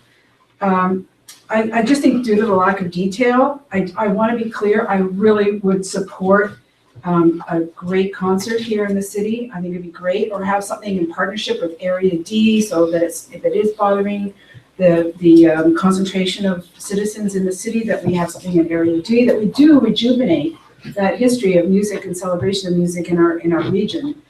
But this is the first one that's come across our desk since we've been on council, and because of just the nature of it and the lack of information, I would have to say I would probably want to give it a pass, but keep our doors open to other events that aren't centered around. They aren't called Canna Fest. It's Canada Fest. Yeah, bunch of bananas. Mr. Mayor, would you allow the acting corporate officer to speak with regard to the event and maybe some options? Councillor in favor? We could recommend, you could figure out some stipulations, and if they agree to them or can meet them, you could give them a little bit of opportunity to expand on their application with some hours, more details that you'd like ironed out. If you can decide what it is that is important for rules, regulations, stipulations around this kind of event, potentially they could meet them. We could put them on paper for them and see what their response is to that. In terms of noise, there's some flexibility with the noise bylaw. I believe council can pass a resolution to extend the hours for noise. So there are some, you do have a little bit of flexibility. I know it's been a very long day. I do. And that this is sort of short notice, so I'll just leave it up to you, but something's gonna come. Councillor Thompson. I know I made the resolution to support it, but should we table this Yes. until our next regular meeting?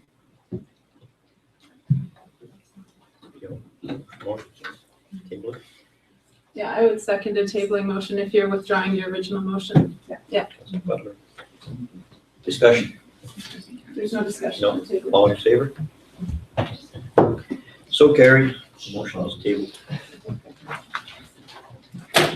All right. You see the logo with the happy marijuana thing in the guitar? We have another late item.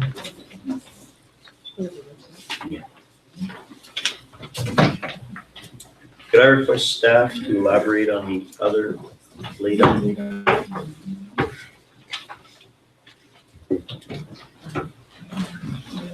Mr. Mayor, it was the resolution, I believe, that was at the committee of the whole that spoke to table any discussions with regard to water meters until staff receives legal advice regarding a potential conflict of interest and a risk to the organization. Are we receiving this for information or just? Well, it was a resolution that got referred to this meeting, and so it would be a decision of council whether or not they wanted to go forward and Make a direct motion. us. Do you need a motion? I'll make the motion. That's what happened.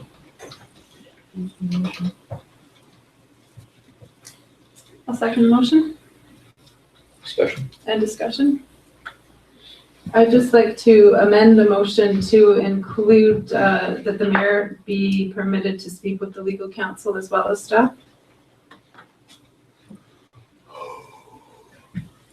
We have a second. Oh, no, I'm waiting to discuss. Okay. Do we need a? We already second? seconded and discussed. Yes, and that's Yes. why but you said you were making the motion. Okay, Oh, that's, He's amending it, he has to second it. yeah, I It's didn't gonna want to go back second the forward. amendment is what I'm Okay. trying to say. I just wanted to discuss the original. Now it's, okay, go ahead. Well, did anybody second the amendment? Anybody's second? do you want to say? I'll second the amendment and speak against it. Okay, so,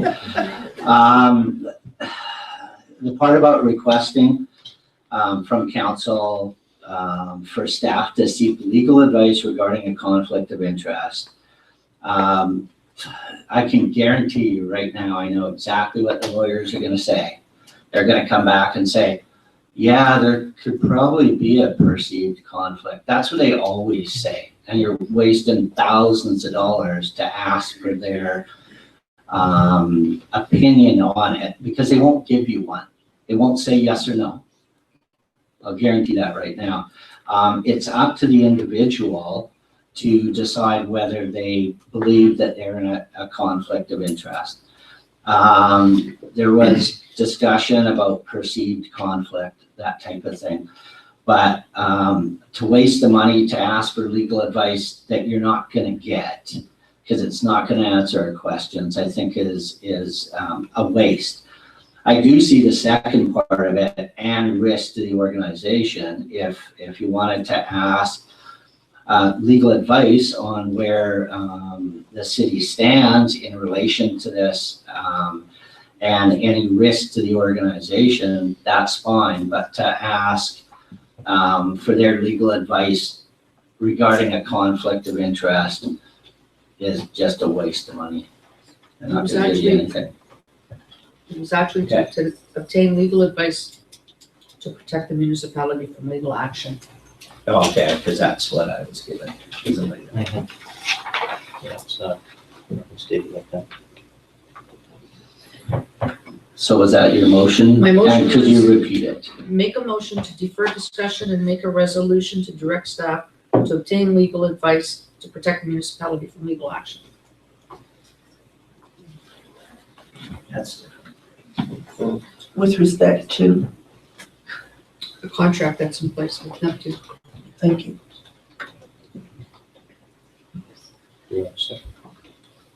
We've already seconded the friendly amendment. We have to vote on the friendly amendment or defeat it, and we go back to the original motion.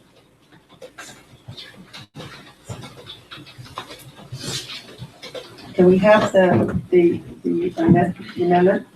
I'll just remove my friendly amendment if that's possible, because I agree with what Mr. Krog is saying, that it does seem pretty vague to go to legal counsel on. There is no legal action pending against the city. I don't see any threat to the city, and therefore no need to seek the legal counsel.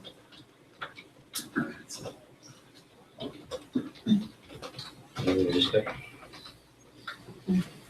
Your Worship, could our deputy corporate officer please read the motion that she has on record, please, for clarification? Resolved that council determines to table any discussion with regard to water meters until staff receive legal advice to protect the municipality from risk with regard to the contract in place with Neptune. And further, that the mayor also seek legal counsel with regard to the issue? No, taking that right out, okay. Councillor Hammond, could you repeat your preferred one? Well, this morning it was make a motion to defer discussion and make a resolution to direct staff to obtain legal advice in order to protect the municipality from legal action, from potential legal action from Neptune, a contract with Neptune.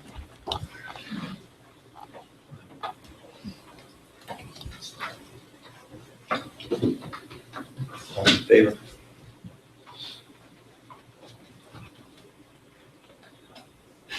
Opposed? Opposed? Motion Carried. Carried.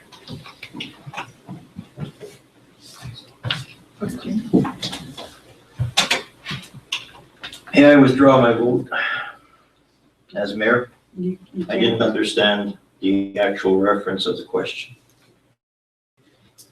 Oh. I don't know that. I don't think you can do that.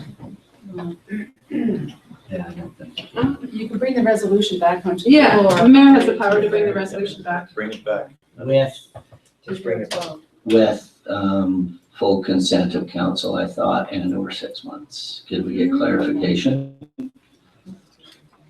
to bring the resolution back? Yeah, just give us 5 seconds. Yeah,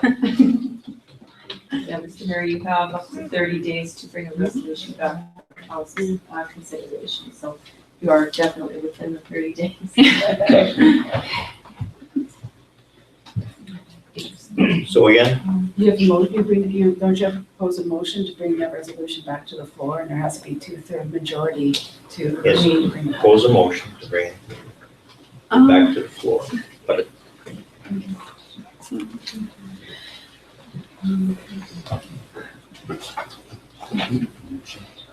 Just checking the legislation. Yeah. To make sure exactly where it needs to.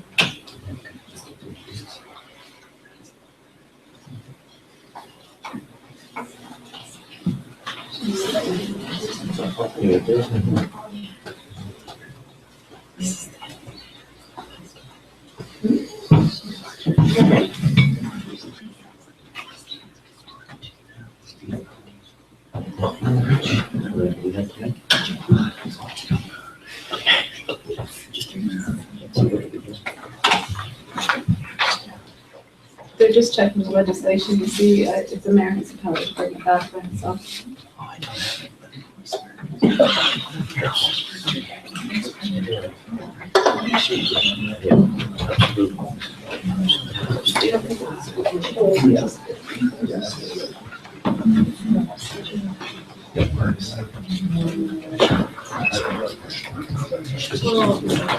Would somebody like to sing a speech? You can just let us bring it back. No. Just don't anybody sing along.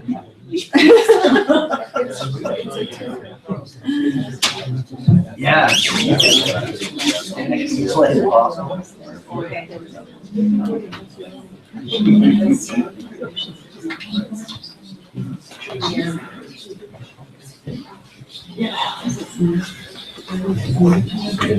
Probably all wondering why I called you here today.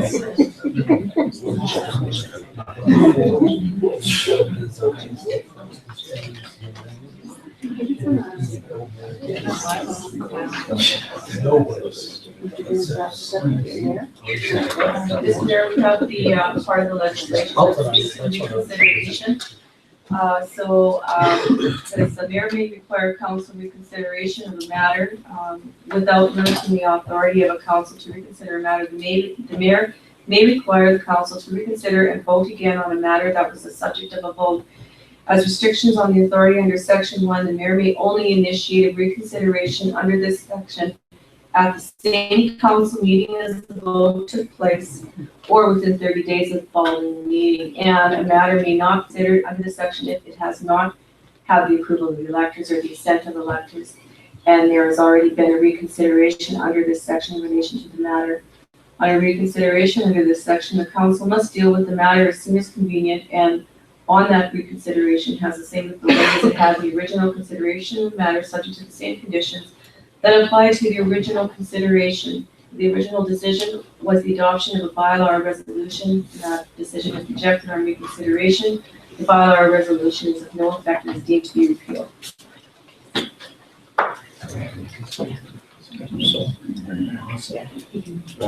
So you can Bring it back. I'd like to bring back the motion from Councillor Hammond.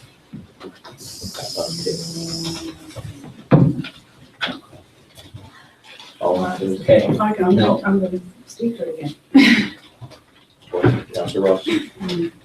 I think for the amount of money is going to potentially cost the city to ask the advice of the lawyers, what the ramifications are for us to continue to speaking about the water meter issue in public.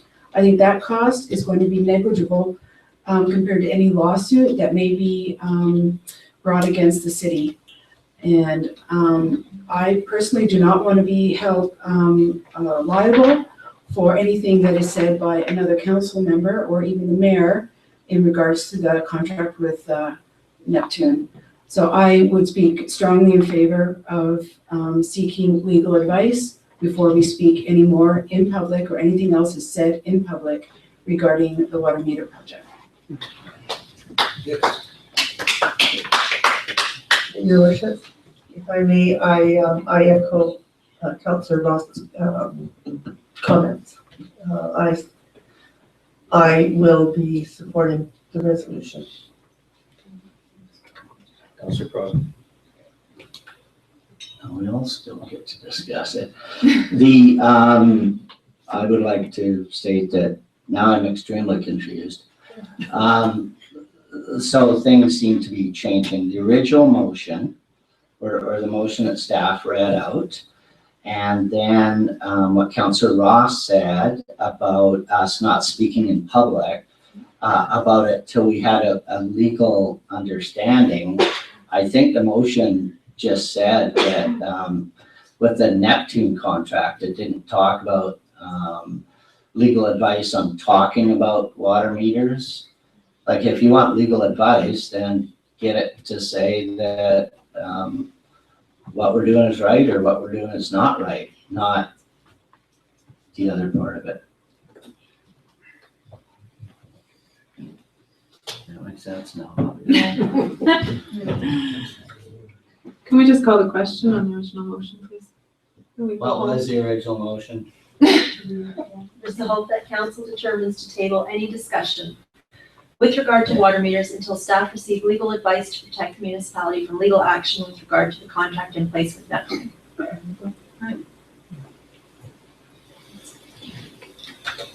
Councillor Crosby.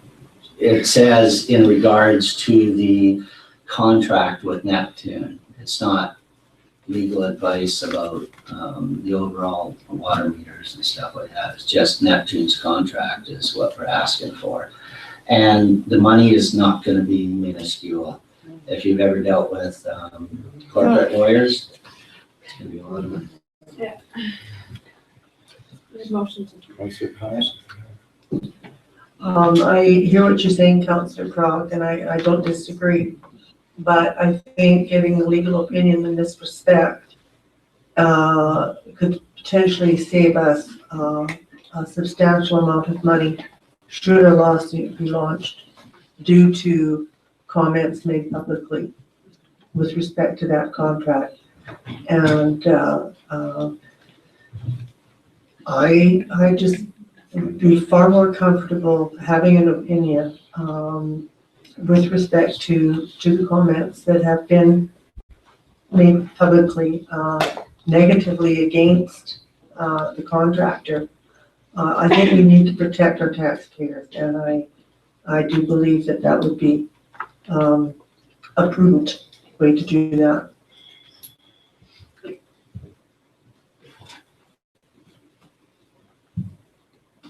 Any discussion further?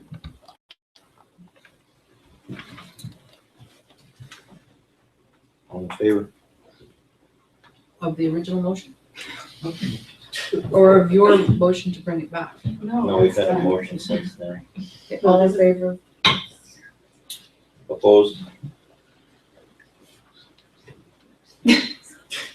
But I didn't vote, so So it's, that, so you're in favor? yeah. So carries. Yes.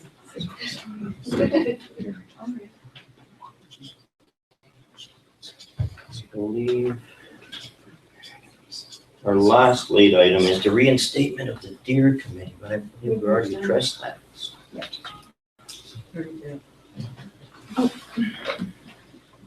Councillor Thomas? I made a request in my report that I be appointed as the city's liaison to the Phoenix Foundation for Boundaries Communities. Your worship, would you make that appointment, please? And if you're not comfortable doing that, then I would ask for a resolution to appoint you to the board. Okay, can we have a motion on the table then for that request? I would move that I be appointed as the city's liaison to the Phoenix Foundation of the Boundary Communities. Do I have a second? Councillor Hammond. All in favor? So carried. Thank you. Easy. At the same time, I'd like to make a motion that I be appointed as a city delegate for the Chamber of Commerce. Do I have a second? All in favor? So carried. Councillor Crog? I'd like to make a motion that I get appointed as a representative to Barbados. No, actually, that I'm willing to sit on the Deer Committee unless another member of council would like to be council's appointee to the ad hoc committee. Councillor Ross. We have more than one. We have more than one council person. Sure. Because I think I'm already on. You're already Oh, on. are you? Yeah. Okay, then why am I?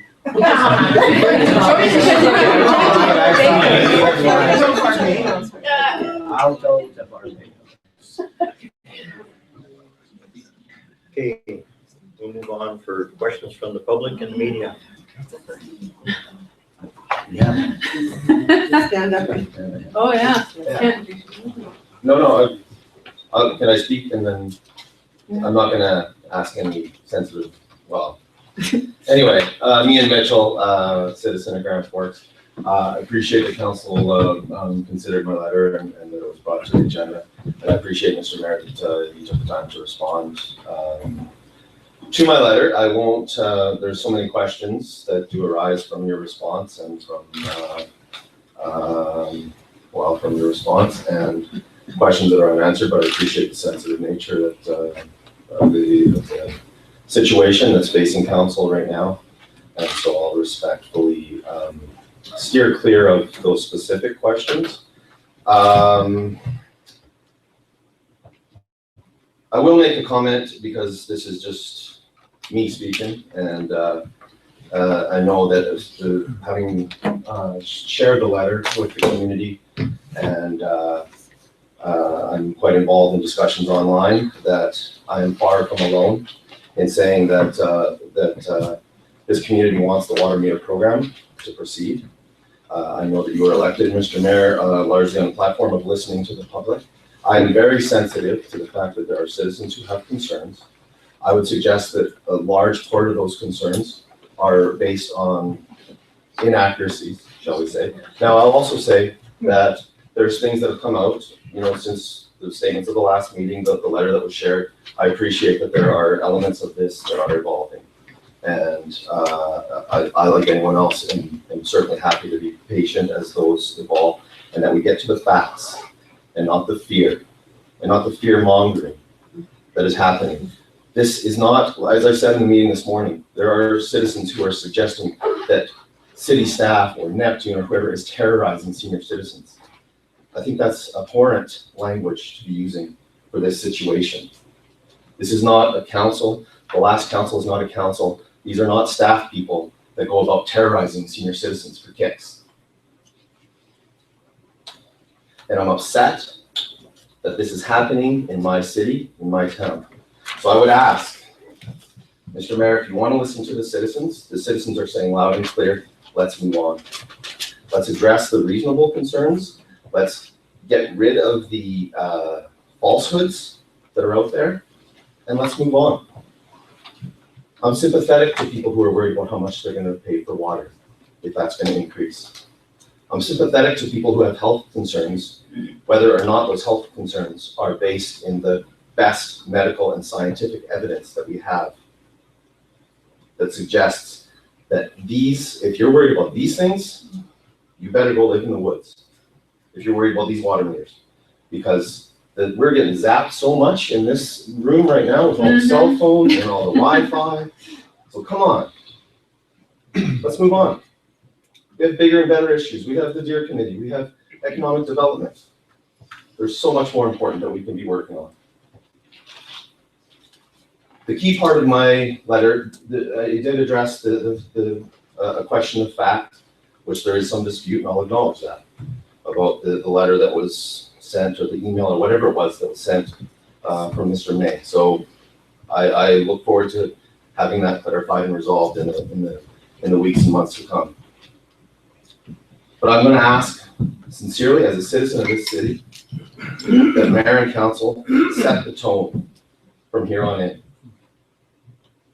That we focus on facts and not fear and misinformation and vitriolic language and things like communism for the poor and terrorizing senior citizens. That's not what we do in Grand Forks.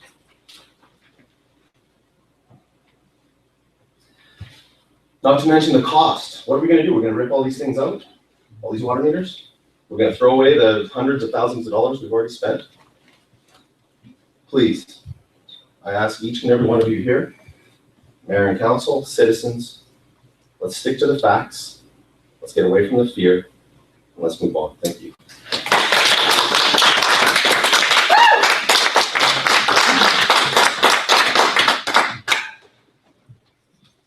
My name is Hamilton, James Hamilton.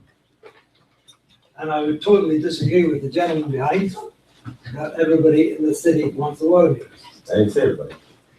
Or a majority. Oh, I think majority. Please, it's not your turn. Sorry. Thank you. First of all, I want to explain something. Does everybody know what insurable interest is? I studied insurance underwriting and so on in Scotland, and it's much the same here in this country called Canada. Insurable interest is the fact in order to insure your house or insure your car, you must own it. I cannot insure for the loss of Councillor Butler's car. If that car is lost, I can't get the money, so I cannot insure my car. I cannot insure somebody else's car. Okay, so there is an inability to insure the loss or replacement of the property of any other individual or company. Now, with the bylaws the way they are, there is a liability and a responsibility of residents to pay for any breakdown of any meter. This is on the smart meters or the water meters. There's a liability and a responsibility of residents to pay for any necessitated replacement of any kind of meter.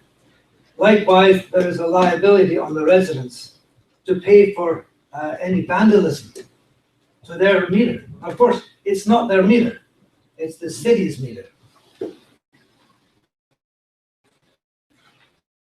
That non-functioning pit meter repair could be anything from $2,000 to $5,000.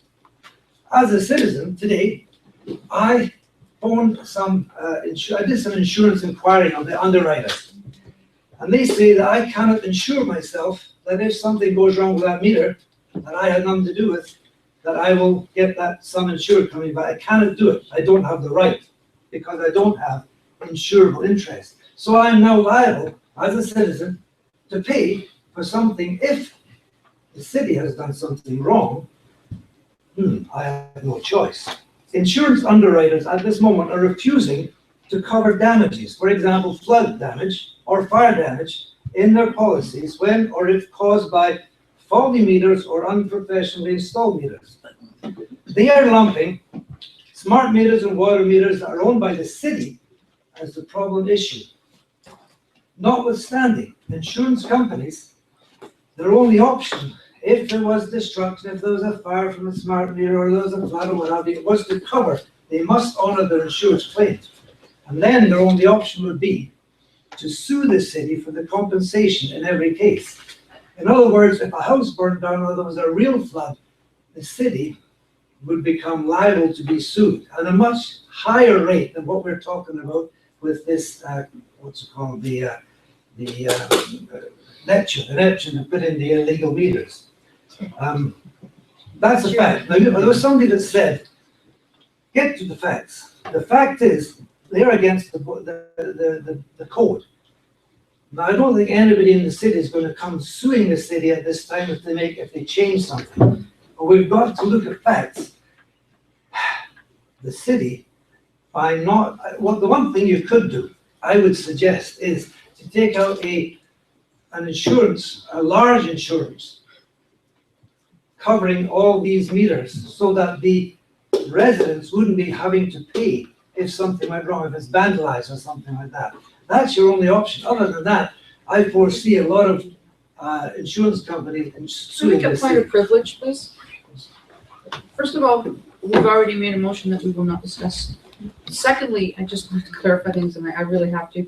The city has already said that they have undertaken full responsibility for any problems that happen with the meter.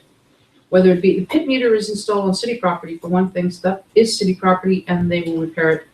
If it's in the house and there's a problem, they've already said that they take responsibility, full liability, and will do any repairs. They have said so, but in the bylaw, it says that the liability is on the resident.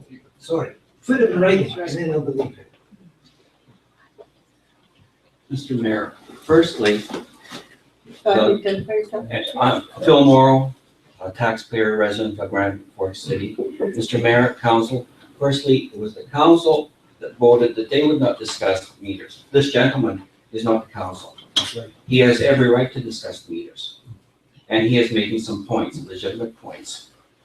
Secondly, the other thing I'd like to mention is about the truthfulness or accuracy of information that's presented to council and citizens. If council requests information or a citizen requests information from an employee of the city, no matter whether they're a clerk or senior staff, they should provide the most accurate information possible, the truthful information. If they do not have that information and they're not certain of it, then they should say, I will get it for you next time. Not present what they feel is the information. And a member of council who happens to know the truth has to challenge them and verify it and say, no, that's not accurate, and then get into a shouting match. And that member of council being dressed down by another member of council because they tried to provide the accurate information to the citizens. Thank you. Here, here.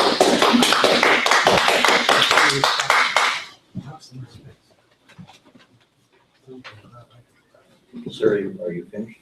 That's okay.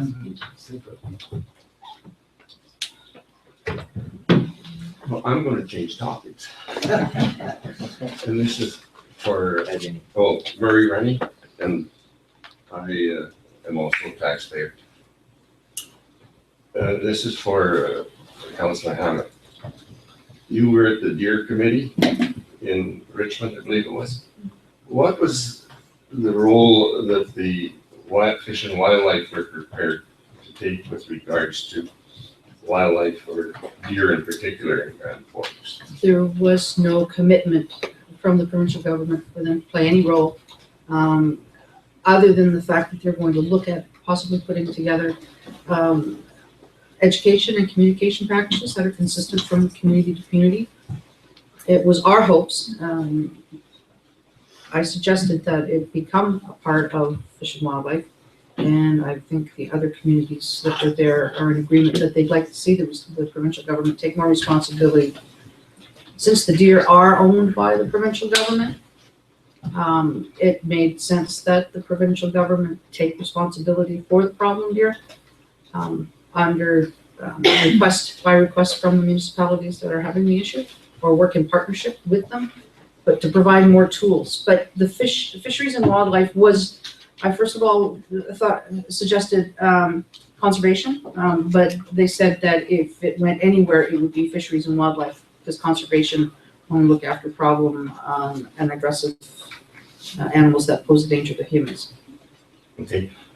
And the reason I asked the question is where I live, over the last couple of years, I have phoned the conservation officer twice because there were deer with busted legs and the bones were sticking out through the side of the leg. And they said, no, if it's walking, nature will take care of it. I said, yes.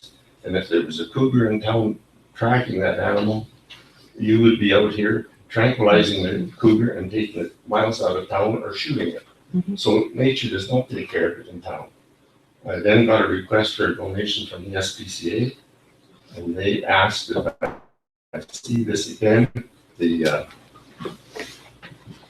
conservation officers won't do anything. If I can get a picture of it and phone them, they will discuss it with the minister in charge. Mm-hmm. And so the SPCA, and because if I owned an animal that was in the condition that some of the deer were in, I would be in court for not doing anything with it. And I think that wildlife should have the same responsibility, or conservation officer, or whoever is in charge. I agree, and I mentioned that to them, that between, I think, Beaverdale and Cranbrook, we have one conservation officer, and was there any plans to extend funding in that area so that there was more assistance? Because even during a call, it would be required that a conservation officer be on site.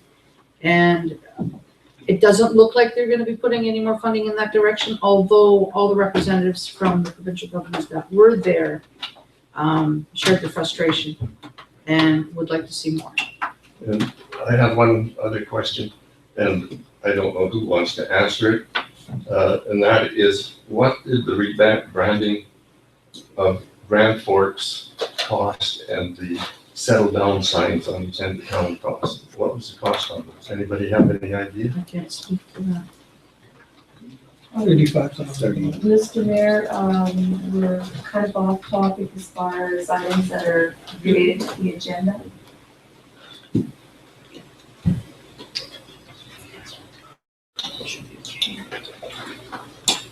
Would we be able to get the answer from the gentleman in writing? Yes, Mr. Mayor, we should, when we get a moment, we can check and see exactly what the costing was. Is that all right? That would be fine. Thank you. Any other questions? I'd like to, first of all, say that trust is very important. Do you need me? Sorry, what do you need? You have to identify yourself, Okay, I'll say it again. Donna Semenoff, and trust is very important in our community.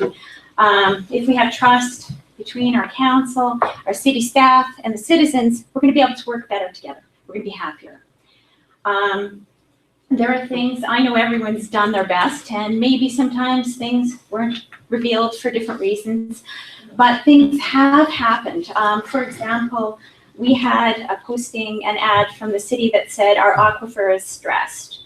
all the reports say our aquifer is great as far as we've got lots of water. All the reports say that.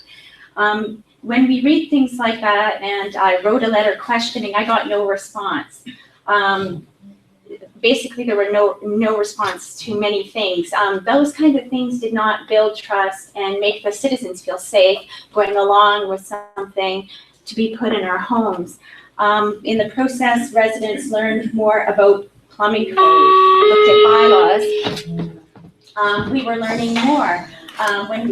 Myself, I believe that we have reason to have questions about how procedures were followed, but just after you got in, that letter went to people, to residents who didn't put in their water meters yet, and it was suggested that they have to pay over $1,000 if they don't agree to a water meter in their home. Yet they had questions about legality, insurance, trust. Now, what I want to see is I really would like you to put effort into rebuilding trust. And I think that it's going to take communication and listening. The residents a long time ago asked for a town hall meeting because they wanted to discuss things. And, they wanted to have a chance to ask questions. Close to 800 people asked for that. It never happened, okay? But here we are. Some money has been spent, and some money is left. Now we've got to start where we are. We do know we have some challenges in the city. We have some people who feel that based on the information they know they're for water meters, and others who are still very concerned for their reasons too. But we've got to figure out what to do. And I think the first thing is to get clear on the goals. As I understand it from reading the material and attending council meetings for basically a year now, I understand that water meters are being put in to work. The intention of them was to be increased eligibility for grants, to extend the life of infrastructure, or by the grants, to conserve. The idea is to conserve water and increases your chance of getting grants, and hopefully helps extend the life of the infrastructure, be ecologically friendly as possible. Now, you may think that water meters equal conservation, but one of your reports says that the only way you're going to get the conservation results you want is by raising water prices. Okay, so there, and also there's documents.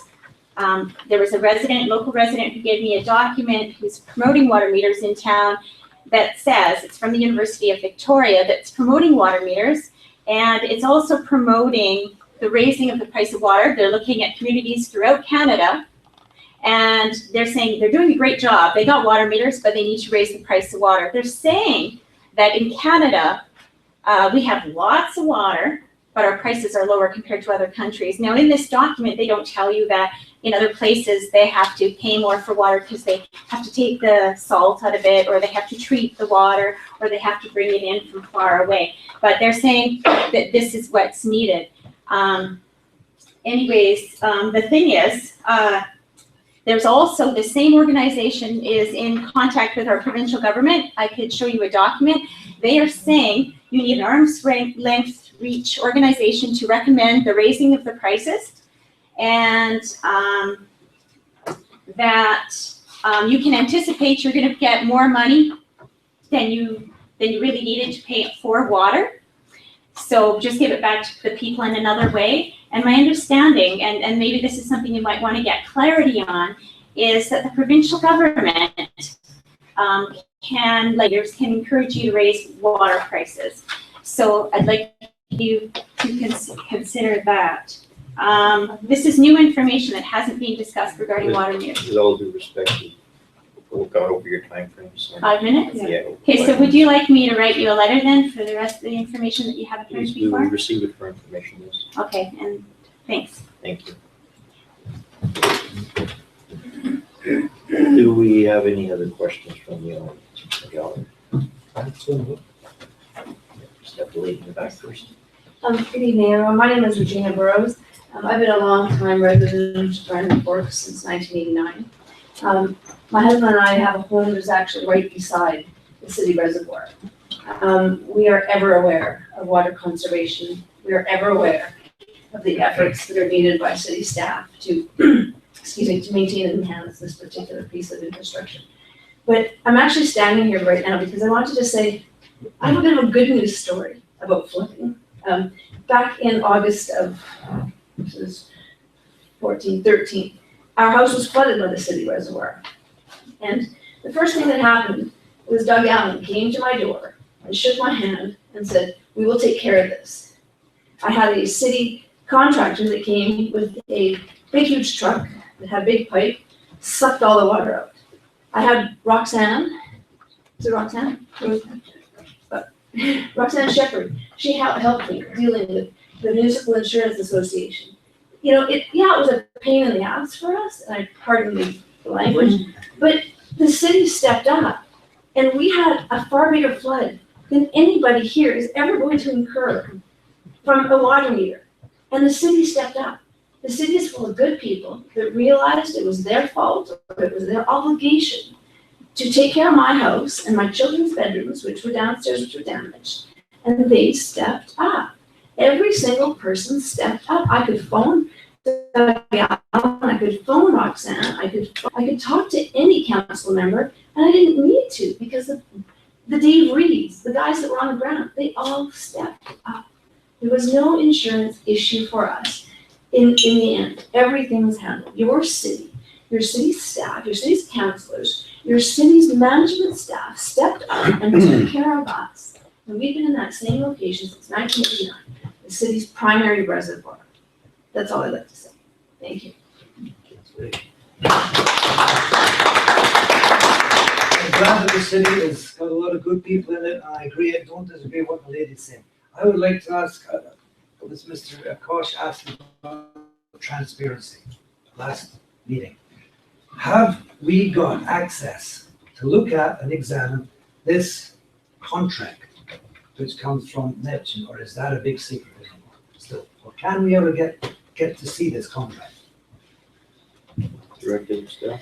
Well, Mr. Mayor, of course, there was an FOI request that was put out that released the actual contract itself, and of course, the request for proposal is on the city's website, as well as Schedule C, which is insurance with regard to Neptune. Schedule B, which is the proposal, is still under FOI blanket until we hear further. That's where it remains until we get further information. You can see it, right? The mayor can see it, right? Well, Okay, as long as you can see it. Sir, did you just nod that you could see that contract, sir? Yes, I can. Okay.